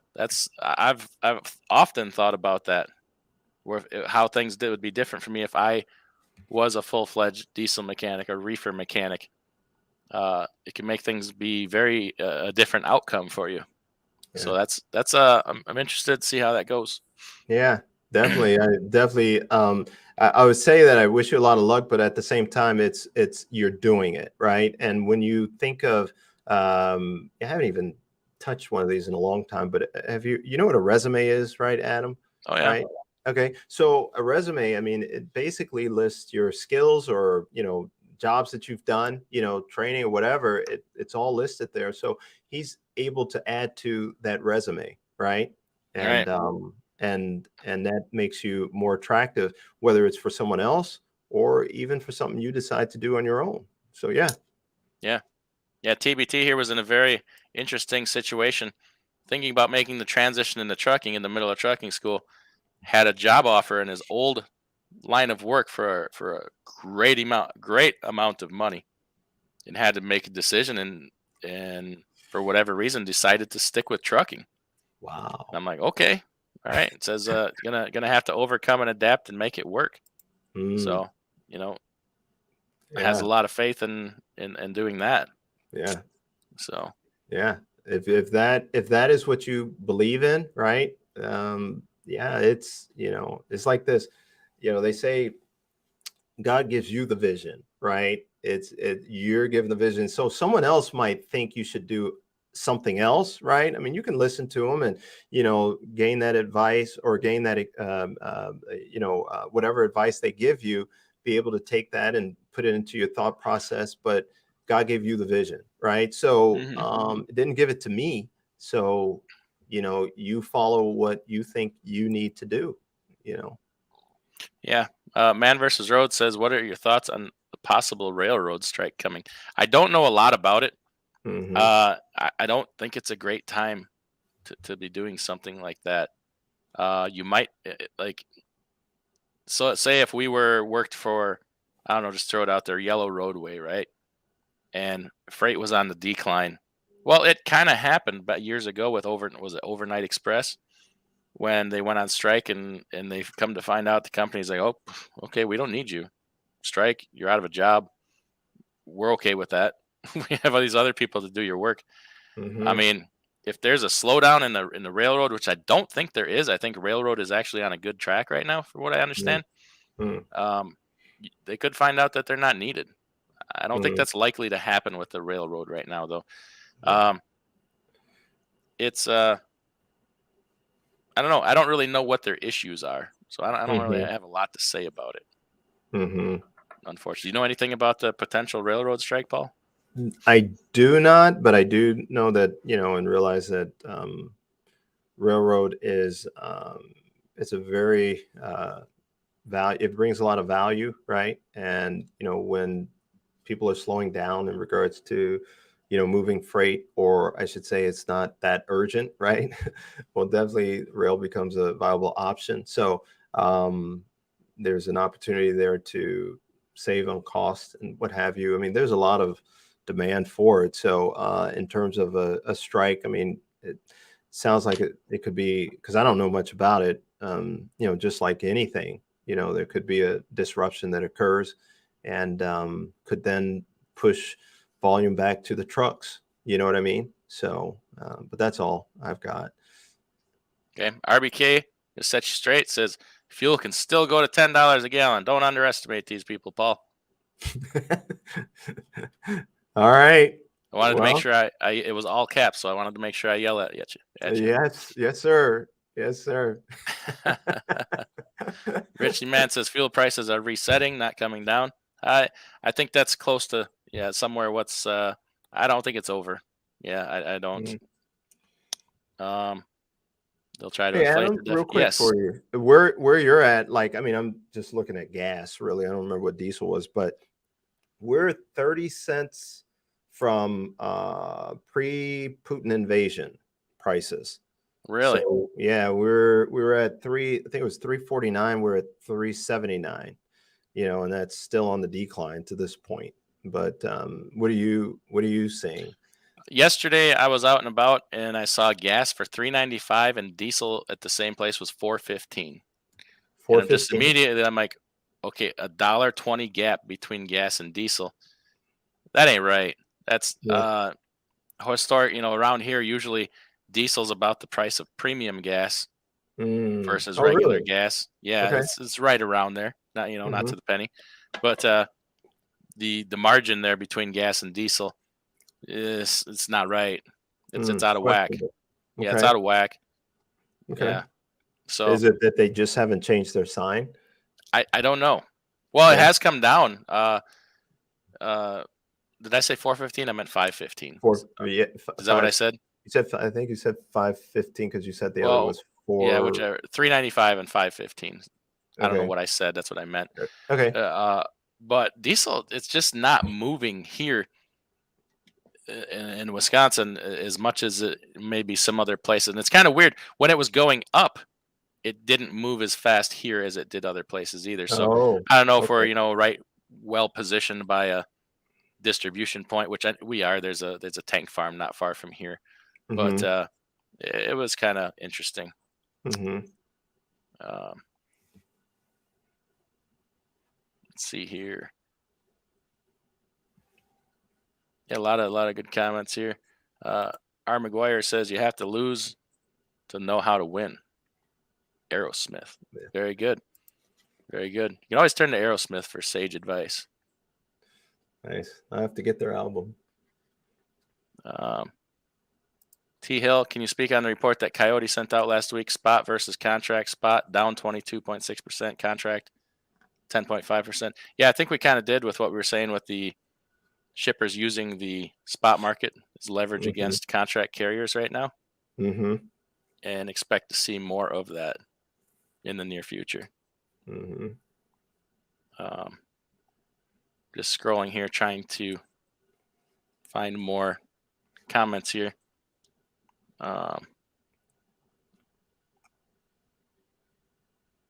Keltrusa says, feeling horrible for those who overpaid for their trucks and trailers. They may be down, but not out. Yeah, it's gonna be tough to make it, especially when those older trucks with higher mileages are gonna go down for maintenance, but you still got to make that big payment. Mm-hmm. Then you're encountering the parts problem right now too. I'm still encountering the parts problems. Mm-hmm. I think Okay. everybody else is too. We have supposedly things flowing and moving again. Is it that? What do you have any take on that, Paul? With the part shortages? Oh, you muted yourself. All right, there. Can you hear me now? Yeah, yeah. But at any rate, in regards to like parts shortage and It's still going on. yeah, I mean and there's still shortages out there. I mean, we can even talk about labor shortage. You know what I mean? And all of that stuff is still happening. I mean, but the thing is that when you have demand going in the opposite direction that it was going, right? Then it somewhat kind of neutralizes some things, right? We got the interest rate going up, and it makes things. I mean, we call it. We're trying to then create deflation and stop inflation from going up, right? But we still, in terms of these shortages, is there going to be a demand for some things? So then it may turn the corner in regards to shortages. But we're talking about like equipment. I mean, I think semiconductors. I'll be honest with you. I've heard about it a little bit, but they're still talking about shortages for semiconductor chips, I think, right? I mean, there's still vehicles, cars that still need to be manufactured and sold. But I still think we're still dealing with that. Am I right? with the semiconductor. Largely, as far as I know, I haven't heard on that issue much in a while. It's That kind yeah, of I have. the only things I hear about it. I have two friends. One of them, I have a friend that's a car hauler, and then I have another friend that's he's a car broker and Okay. a hauler, and he buys Okay. and sells on his own. So he kind Okay. of tells me a lot about what's going on with all that, and he says there's like fields of cars sitting that That have been keys, like ignitions and keys, like they yeah don't have the chips. So there's all these vehicles sitting in these fields. All they're missing is keys because they don't have the chips to put in the keys. the I'm like, fobs. I'm like, that Yeah. is ridiculous. Just Yeah. Yeah. send them without them. Disable it. Yeah. Well, have you heard this? Not to get off topic, but when we're talking about cars, you've heard about the subscription, right? Where No. there's I'm not sure where it's at, but BMW, their luxury line, they're offering subscription to certain features, such as heated seats and heated steering wheel. So Okay. yeah, so then you would pay like an $18 per month subscription to have that. So there's also this other thing with which I had heard some time ago, there's Apple CarPlay, right? So it connects to your phone and, internet, all this good stuff. So there's a subscription, that's going to be for that. But there are so many things that are going to be supported and offered on a subscription basis. So they're talking about these cars. Yeah. Don't look at them as a car, anymore, so this thing is starting to change, in regards to these vehicles. So like when you talk about this fob and the semiconductor, right? I mean, that is just a small piece of what's to come. You know what I mean? I I, mean, this thing is, I tell you yeah, what, there is, and I may have said this before. I know some people already know this. There is not a lot of things I hate more in this life than a subscription. I am get I am ready. I am immensely irritated by subscriptions. It takes away ownership. Number one. Number two, it can ruin people financially. Like you can so easily. I Young hear you. people do not keep track of all the subscriptions. They gotta get a Sure. Netflix. I'm getting rid of my cable because it's too expensive. But then I'm gonna get a Netflix. I'm gonna get a Hulu. I'm gonna get a Disney Plus. I'm gonna get an Yeah. Amazon Prime. And you're Yeah. not even knowing that now you're paying more than you were before. Plus, I just want to own something, be left alone. Let it be Yeah. mine, Yeah. right? Yeah. Sure. Stop with dinging my credit card every month because you drive Yeah. me nuts with your stupid. I won't.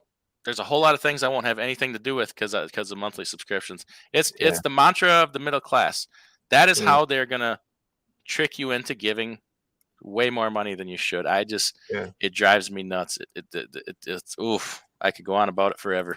Hey, I remember I had or someone told me, said, well, my sister, she just believes that you're going to always have two things, a house payment and a car payment. I'm like, you don't always have to have it. Car If payment, you choose no. to, And huh? Yeah. if you If you choose choose to, to, right. But I don't believe, and then it's become so expensive, it's like mortgaging a house. But the thing is that with these vehicles, um, there's where you have the way I was looking at it, I was like, well, I don't know, maybe that's kind of cool because Madam, maybe you may be able to help me think this through. Let's say I get a car, right? And I don't get the full package, right? I mean, sometimes they have these leather packages and other things that come with it. But let's say these features that come with it, right? Maybe I can't afford it right now. And then at some point in time, especially with these electric vehicles, I think they're supposed to last longer, right, than these petrol vehicles. But let's say at some point in time, I want to upgrade, just like my cell phone, and I have to go get a new phone. But by upgrading, I can upgrade through subscription. Does that make sense or no? no, no, it No? doesn't. And Okay. stop with making payments on cell phones. If I found out anybody Yeah, here makes a payment on a cell phone, I'm gonna smack you. but you have to No, you make a do payment not. in order to have No, you do the not. service. The service. Motorola.com. Get an unlocked phone, and you can put it on any service you want. But you have to pay for the service. Right, you're paying for the service, but you're not paying a Yeah, $30 monthly charge right. for a phone. For the phone So, is what you're saying. going back to the car thing, Yeah. you say, I don't, you're already paying for those services. They're built into the car. they're a material part of the car. If it's heated seats, It's there, it's available, right? well, The no, it's there. ability, Even if it available, like, why does there have to be a monthly charge? You already paid for the heated seats. They're built into the car. The because now subscription is you just get to whether or heat. not they turn it on or off. Right, right, It's and in the that's car. another point, right? The heating elements are in that seat of the car, and then they want to charge Right. you. You already paid for them when you bought the car. Now they want to charge you again to have them turned on. Well, hold We on, can't be falling for that. but hold on, Adam. What about this? Let's say I have in my house, right, and I've got in my bathroom, I have heated floors, right? Hmm. Now I have an option to turn it on or not, right?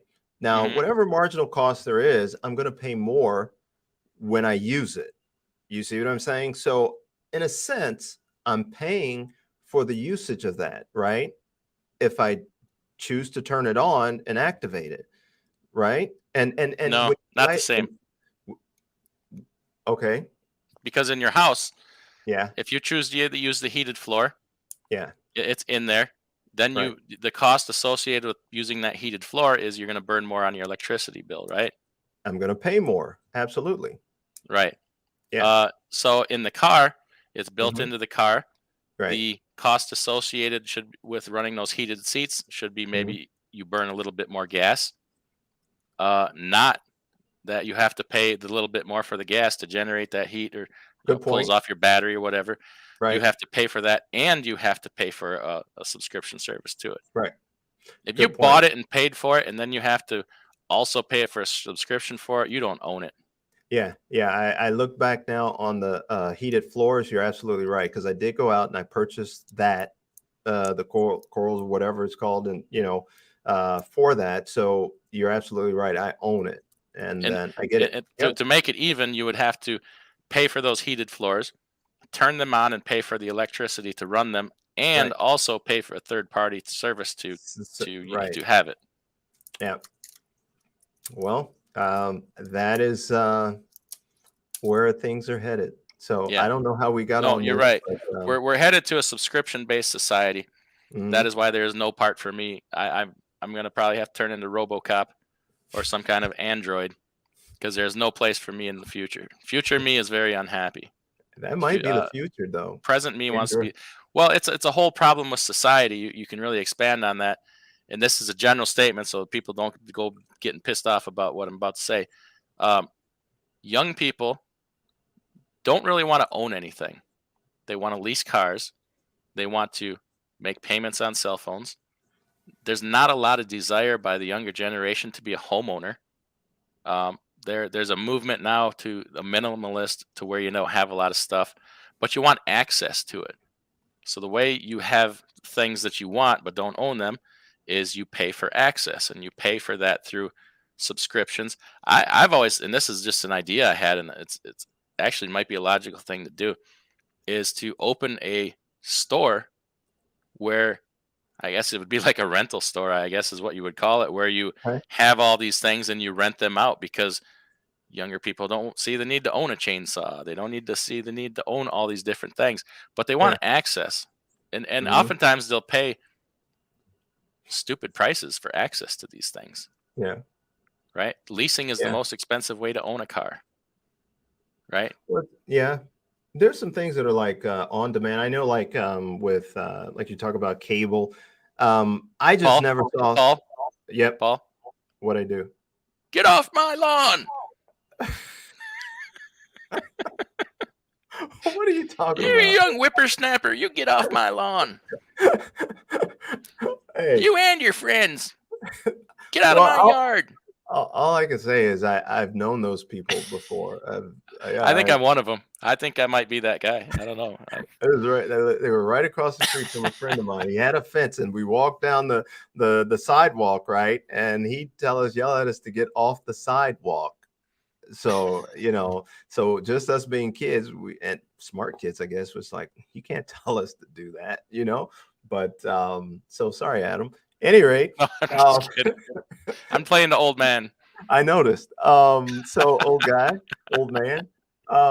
So like there is where if I were to go down to a place here, where actually anywhere around town, but you can get on these electric electric bikes, right? And electric scooters, right? So I just want to be able to go from point to point.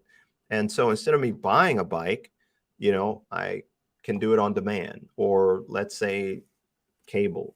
I don't do cable. Okay, it's too much. It's too much TV for me. It Okay. really is. I don't really watch much TV. I might watch 3 channels, and that's it. And that would include a Netflix, which I end up paying for that. Actually, I don't pay for it, but shouldn't say that. But I have Netflix, access to Netflix. That's all I need. But I like the on demand, right? I didn't like cable back in the day where you had to watch it at certain times. They had it scheduled, this show to show up 3 times out of the day, and I had to pick one of those times to watch it. And then I had to watch it completely. I couldn't stop and pause it or anything like that. I love being able to do that right there in my seat, click pause, rewind it, do whatever I want to do, and it's on demand. I love that. So an on-demand type of scenario, don't you see benefit to that in certain situations? Yeah, I actually do. And of course I'm incorporating some humor into it. But I Old largely, man?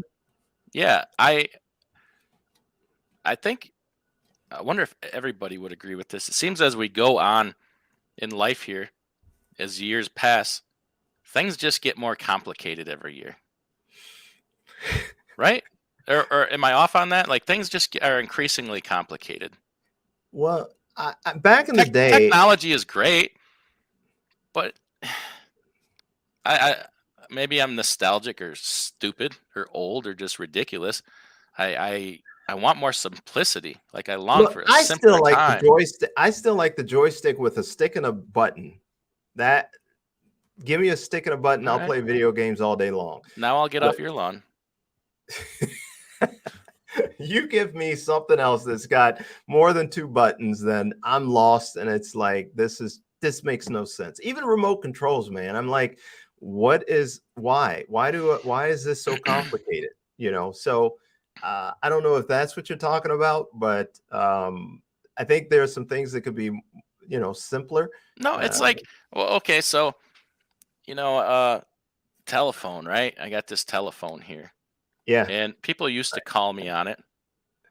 They don't really I've so seen much that. anymore. Now they want to call me on this phone that's always on my hip, and it's Yeah, like, okay, now just to own this phone, I have to have a contract, and now I can't really just buy the phone unless I want to pay like $1,500. I got to make monthly payments, yeah, and sure. it's just more all the time. Yeah, Like I don't want to commit time to thinking about these things. I have right, right. other things that I want to do. I want to be less of a slave to these things and less of I want to own more of my own time, I guess is maybe the better way to put it. I Sure, feel like all these things that I get monthly commitments on and payments and then I have to remember to do this month so this damn thing keeps turned on. right. I feel like it's robbing me of my time. Yeah. Yeah, there's so many things that come to mind. I mean, even having passwords, right? I mean, you have to log into so many different things, and that just complicates things. And then if you try to make it simple, what ends up happening is you get hacked, right? And then all of a sudden you've got a whole nother issue. You've got what is that called? Microsoft uh, Suites now, or Microsoft Office, right? It used to be where you would pay for it. Prime example. That one drives And me nuts. now it's a subscription or 360 or whatever. And I see some value in it, but it's for me, it's the kind of the cost factor of it. But they say it updates, and I get it, and that makes sense. Updates all the time, and you have access to it. But you can purchase it, for a certain amount. You just don't get those updates. And it's good enough for me for multiple years, and I'm cool with that. But you're right.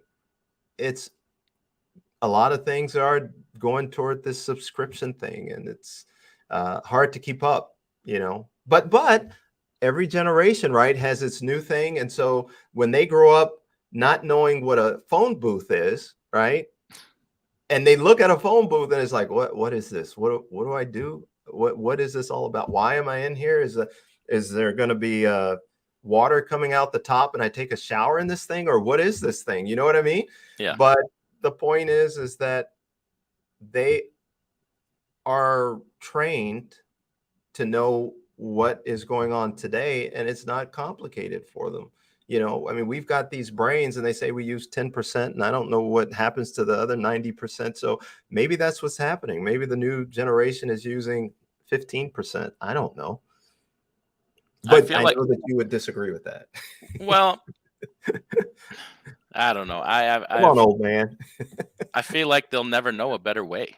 Like it's being stripped from them, like it's being taken from them Okay. of knowing a better life where it's like I don't have to have all this stress. I don't have to have all these Mm, commitments that are so insignificant, yet if I don't maintain them, I will lose things. I can't, like Microsoft Office. If you go to Microsoft, say how much for the program? Well, $35 a month for this and 60 for that. No, I want to buy it. I want to own it. I want it to be mhm, mine. How mhm, much? Well, you can't. You can't. You used to be able to buy it. It was a high mhm, price. I would pay it every time mhm. because just about Right. the time you need it, your damn subscription runs out, and you're working on something hot that day, and I need it now. And I don't want to have to remember to renew it every year or do this or that. I just want it Yeah. to. I don't know. It's frustrating. It's frustrating. I I'm want going to to put help my you out. I want to put my time where I see that it's valuable, not where somebody else decides where I I have to put agree. my time. Right. No, I 100% agree. I mean, but I would share this with you. Here is an opportunity. I don't know if it exists. Maybe it does. I think there's something out there like it, but I know where you can, well, at any rate, develop something. You have an opportunity to develop something that helps to incorporate all this stuff or to help make things simpler. And I'm sure some people have been working on it, but you seem very passionate about it to the point where you just might be able to come up with something and be able to make our lives simpler to where it gives us more time and be able to think about the finer things of life in life. I'm bothered by it because I'm Yeah. not on I'm like Facebook, right? I'm not on Yeah. Facebook. But I can look at some other people that are and see that they can't see it, but I can see what a time suck it is to them, Mm, right? And I'm yes. like, Yeah. man, if you only knew Yeah. like how it's subconscious. You sit there and you're scrolling all, and I'm like, you can't see it right now. Someday you might. And Yeah. also, I can see what it's doing to you, and you think that your life sucks because everybody on the magical phone here on Facebook looks like their life is great and they're all having a great old time on the beach, right? Yeah. Uh, it's not reality. Yeah. But you know what? Some people they're making money uh using Facebook and doing Yeah, whatever they're doing, posting true. all that. And at the same, because I was thinking about this yesterday, I was like, wow, I'm watching this video and it was about a car. He was giving a review on a car, right? And I was like, man, this guy's got a lot of views, right? But he's able to make money, but he's also gaining some skills. You know what I mean? Or he may have come from media or something like that, right? And he's doing such a great job because of whatever he did before, right? So there is that space that where you can actually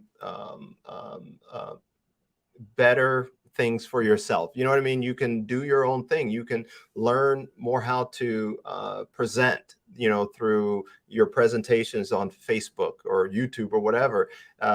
You can learn about lighting. You can learn about all these different things and you can play around with it. And next thing you know, you may come up with a business out of it.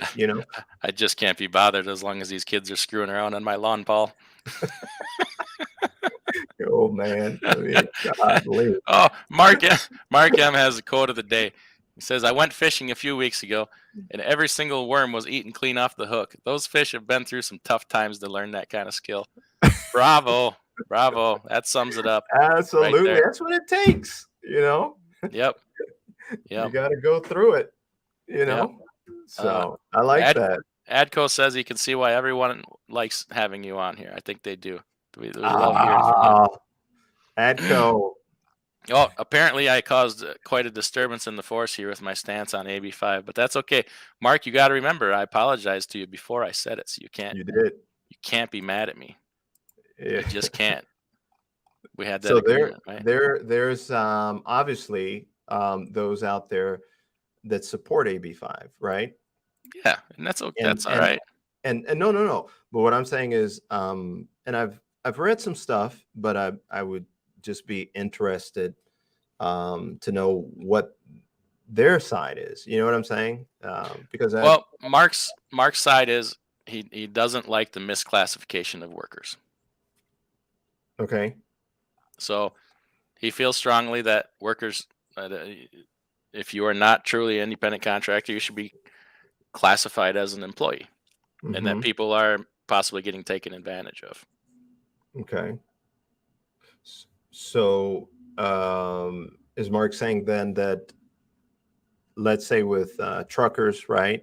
Um, there are truckers being misclassed. Is that right? Is that what he's saying? Right? Yeah, that's that they're the deals that they have. They are told, and I Okay. don't. I'm not. I hope I'm not speaking out there, and I'm just going by Okay. what I assume, Mark. Not speaking. I do not claim to speak for Mark. That their deals are set up such that they are told everything to what they need to do when they have Right. no choices. They have no say in their business. So therefore, they are employed. They're truly employees, not independent contractors. But then is that by choice that Well, they want to be I, in that I say environment it's that by they're choice getting because nobody had a gun to misclassed? their head making them sign that contract. Right. But then at that point, no, you're absolutely right. They should be considered employees, right? I And that, I I mean, if disagree that's because what they want. they signed up for it. They knew the deal ahead of time, or at least they should have, and they should have Okay. read the contract they were signing, and it was voluntary, and they agreed to do that in such a scenario that yes, it's my truck, I run it, but you tell me what to do. Mm-hmm. Is my stance. You're right.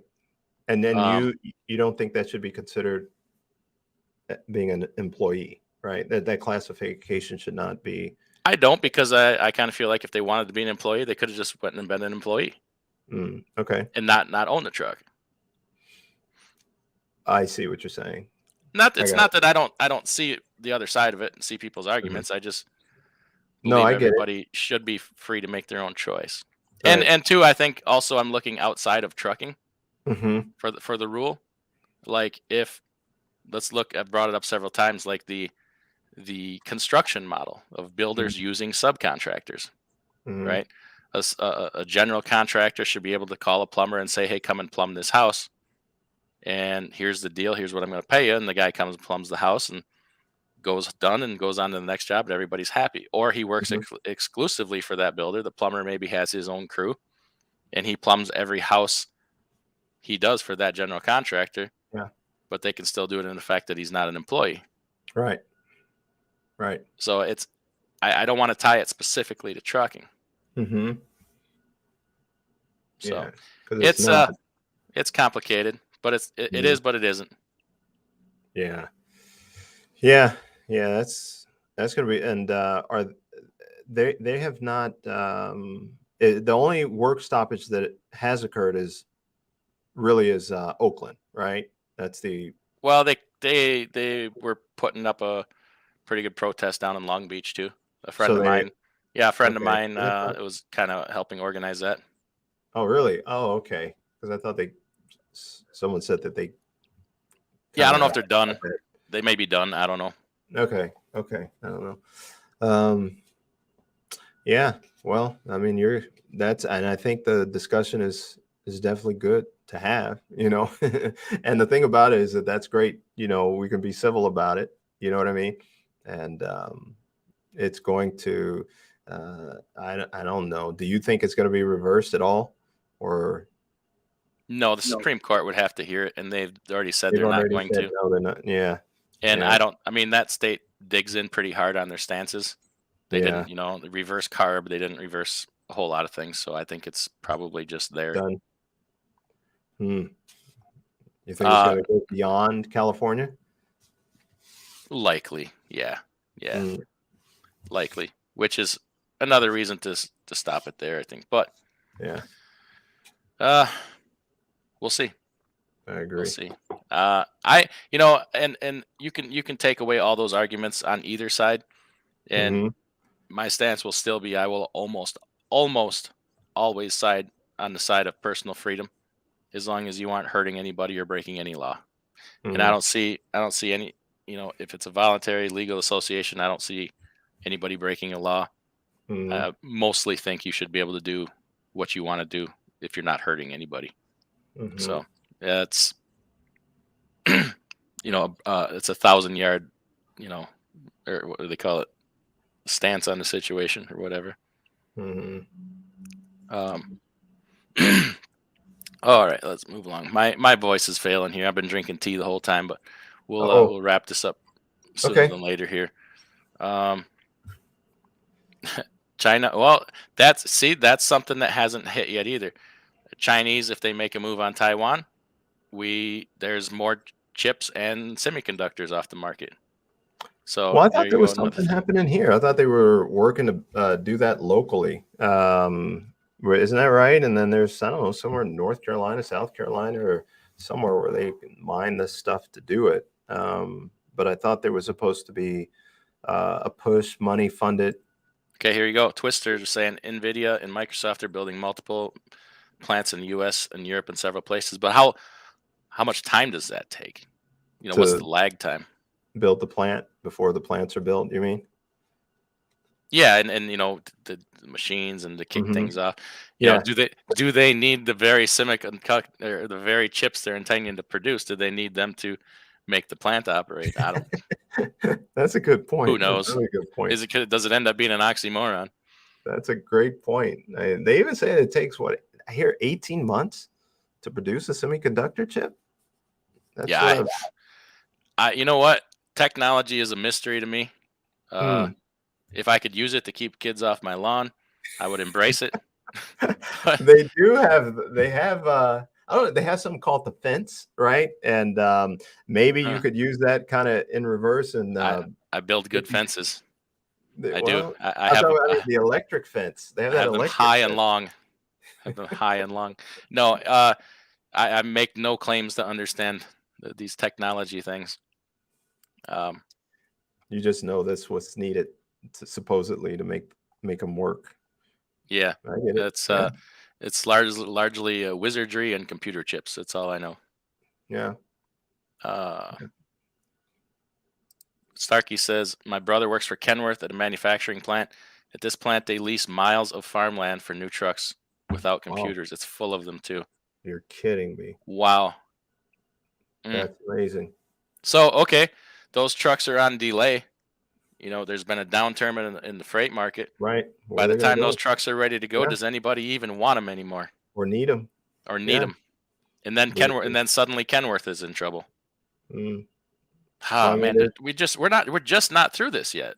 well, I mean, even with that, when we're talking about, here's the thing that I question, right? I mean, okay, let's say these trucks were designed, made, whatever, and where they're going to go. I would hope that they thought beyond the fact that it's not sustainable. You know what I mean? That for the need at that time of the orders, I don't know if that's why they produced these is based upon any orders, but that was not a sustainable level, right? In terms of goods and needs for equipment.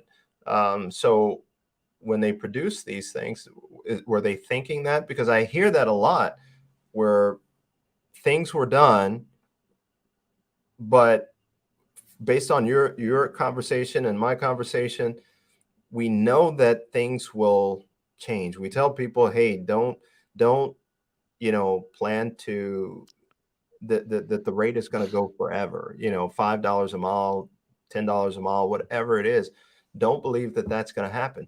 What happened? A lot of people did go out and buy trucks, right? And they spent a lot of money on that, right? And now we're in a situation where they may be having trouble making payments, right? So Kenworth, I know like Kenworth and other manufacturers, they wanted to build trucks, but they couldn't. You know why? Semiconductor chips, right? Shortage and labor shortage and parts shortage. These things prevented them from being able to put trucks out there in the market. But you're talking about, what did he say? He said Kenworth farmland. I don't know how much farmland we're talking about, but to me, it seems like there's a lot of trucks that were produced. Wouldn't you think? Yeah, yeah. So So what are they gonna do with? I mean, why did they produce them? Why? Well, That's my I question. think their orders were there, weren't they? I don't know. No, unless it was UPS ordering them. I don't know. That's crazy. Yeah. Uh, Back to you were talking about electric vehicles and supposedly being cheaper in the long run. I've seen this thing where people are saying they're finding out that the batteries fail sooner than usual than what they thought, and that in certain cases, especially with I think it was the Nissan Leaf, to replace the batteries was almost as much as the car cost. Hmm. They're finding out that to replace the batteries in these is just insane. Yeah. I think I saw something who said 14,000, I think. It's crazy. Oh, Mhm. TBT says I need to go live off the grid. Turn in your YouTube channel in electronics. If you simplicity, you have to give up some things you take for granted. Trust me, I do not take most things for granted.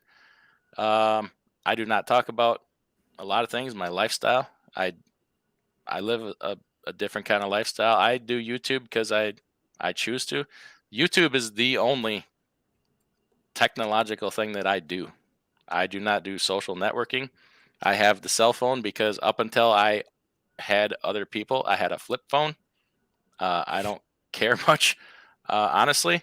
You would be surprised. Have you ever seen? I don't have fancy vehicles and stuff. I have like old tractors. I've joked many times with my wife when I'm done driving truck, I'm gonna be crazy tractor guy in town. Like I'm gonna be the guy that drives this tractor to the grocery store with a wagon and stuff. Like you would be very surprised. You're But you're you're I like doing this. I like somewhat, I guess, helping other people. It's what I chose to do, but this is about the extent of it. Honestly, my you're life you're is the very you're the get off simplified. my lawn. You're the get off my lawn guy. Yeah, yeah, man. Tell you what, I live in the woods in the middle of nowhere, and we're Yeah. not off the grid, but we're somewhere in between. Mhm. There's just getting completely off the grid is extremely difficult. Yeah. Uh, yeah. Yeah, I Uh, tell you, I'll share this with you. I had recently lost my cell phone, right? And I've done that before, but I've never been eager to replace it. There's been many people say, Paul, you got to get a cell phone. You got to get your cell phone. I'm like, I really don't, and the more I hear it, the more I feel at peace, but, I'll have to replace it at some point. But honestly, it's almost kind of a relief, to be honest with you. I mean, it's like you come to grips with it. Okay, I can't find it. Fine. And then after that, it almost feels like a vacation, you know. hmm At Yeah, least that's the Ravik way I feel. disagrees completely. Says it's a service. That's why they charge you monthly. It allows you to access it everywhere. You used to be able to do that through ownership. This I bought that software all the time, and I could take it with me on my laptop. I could do whatever. But Mhm. you're sup- y- if it's a car, you should be able to own things. I mean, I'm just saying. If it continues, pretty soon you will own nothing. Well, they offer now. I mean, back in the day, there was leasing, right? Car leasing, but then houses. Well, I guess I don't know. I don't know if there's anything innovative that's going on with houses, right? I mean, you still own them, or you lease it or rent it. That's Airbnb. it's a whole nother Uh-oh. thing. Is it? No, that's homeowners associations, Oh, well, right? yeah, they exist, of course. Yeah, and they're Yeah, they're increasingly popular. yeah, yeah, increasingly take your money. Yeah. Oh, Ravik is upset because I just only got now to reading the question. Uh-oh. Oh well. There's hundreds of comments here. I'm going through them as I can. Um, oh yeah, Insult Investor was saying something called Open Office is Mhm. free. Okay, I have not heard of Free. it. What is that again? Open office is what? Open Office. It's called Okay. supposedly similar to Office. Hmm. It's made by Okay. Apache Software. Yeah, we like free things, right? Definitely check it out. Uh, TBT says, "Don't ever apologize for your views. It's your right." Uh, I like to explain them. You know, I want to explain my stance on. you know, subscriptions with me owning my time, so it doesn't just sound like an old, like I am a get off my lawn kind of guy. It's I don't know. Everybody goes through different things in life, and like different things are important to people. Like if you've ever been through a health scare or a health battle, different things become important to you. Like if you've beaten cancer in your life, I know people that have beaten cancer, they're like, you know what? None of that stuff matters. Yeah. You know, hang out with your kids, do this, do Right. that. None of this other crap matters, right? This is true. So it's perspective from life experiences. Mm-hmm. Uh,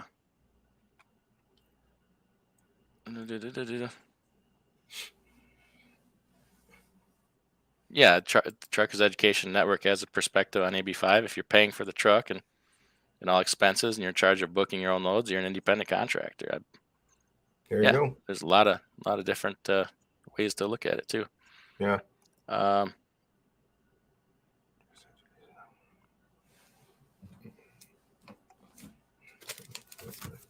So yeah.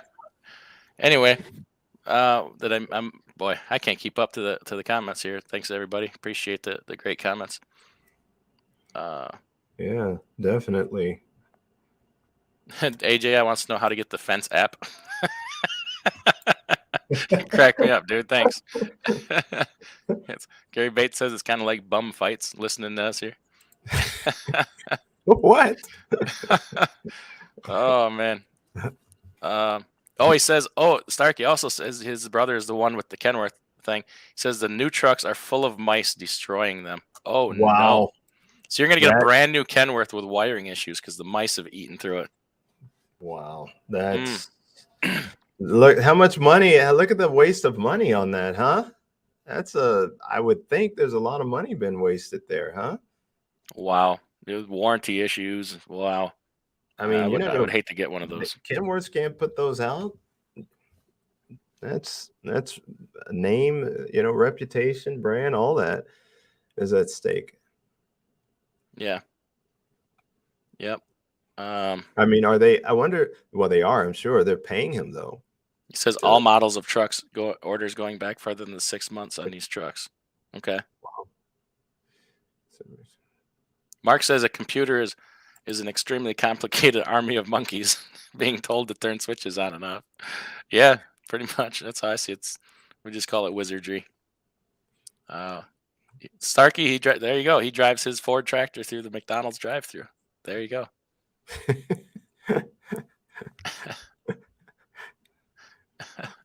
Well, I'm sure McDonald's, they welcome, and McDonald's is everywhere. You know what I mean? So, hey, if all you got's a tractor, or if that's what you got during lunchtime, I'm sure they don't mind. Okay. Anyway, my voice is about shot here. I apologize. I'm gonna have to wrap this up. Paul, thanks again for a wonderful show. Thanks for hanging in through my nonsense here at the end. And everybody, thanks for coming in. We will do this again. So you wanted to talk again? You have some plans, some things you're working on? Yes, sir. Couple weeks, couple months? What do you want to do? Yeah, I don't know. I say no more than 2 weeks. Okay. Yeah, because I was really trying to put some thoughts together in regards to the second half of the year, right? And it just got more involved than I anticipated. So yeah, I'd love to be able to show up pretty soon. Okay, excellent. Well, everybody take care, and we will see you again later. Paul, you hang in there for just a second. Absolutely.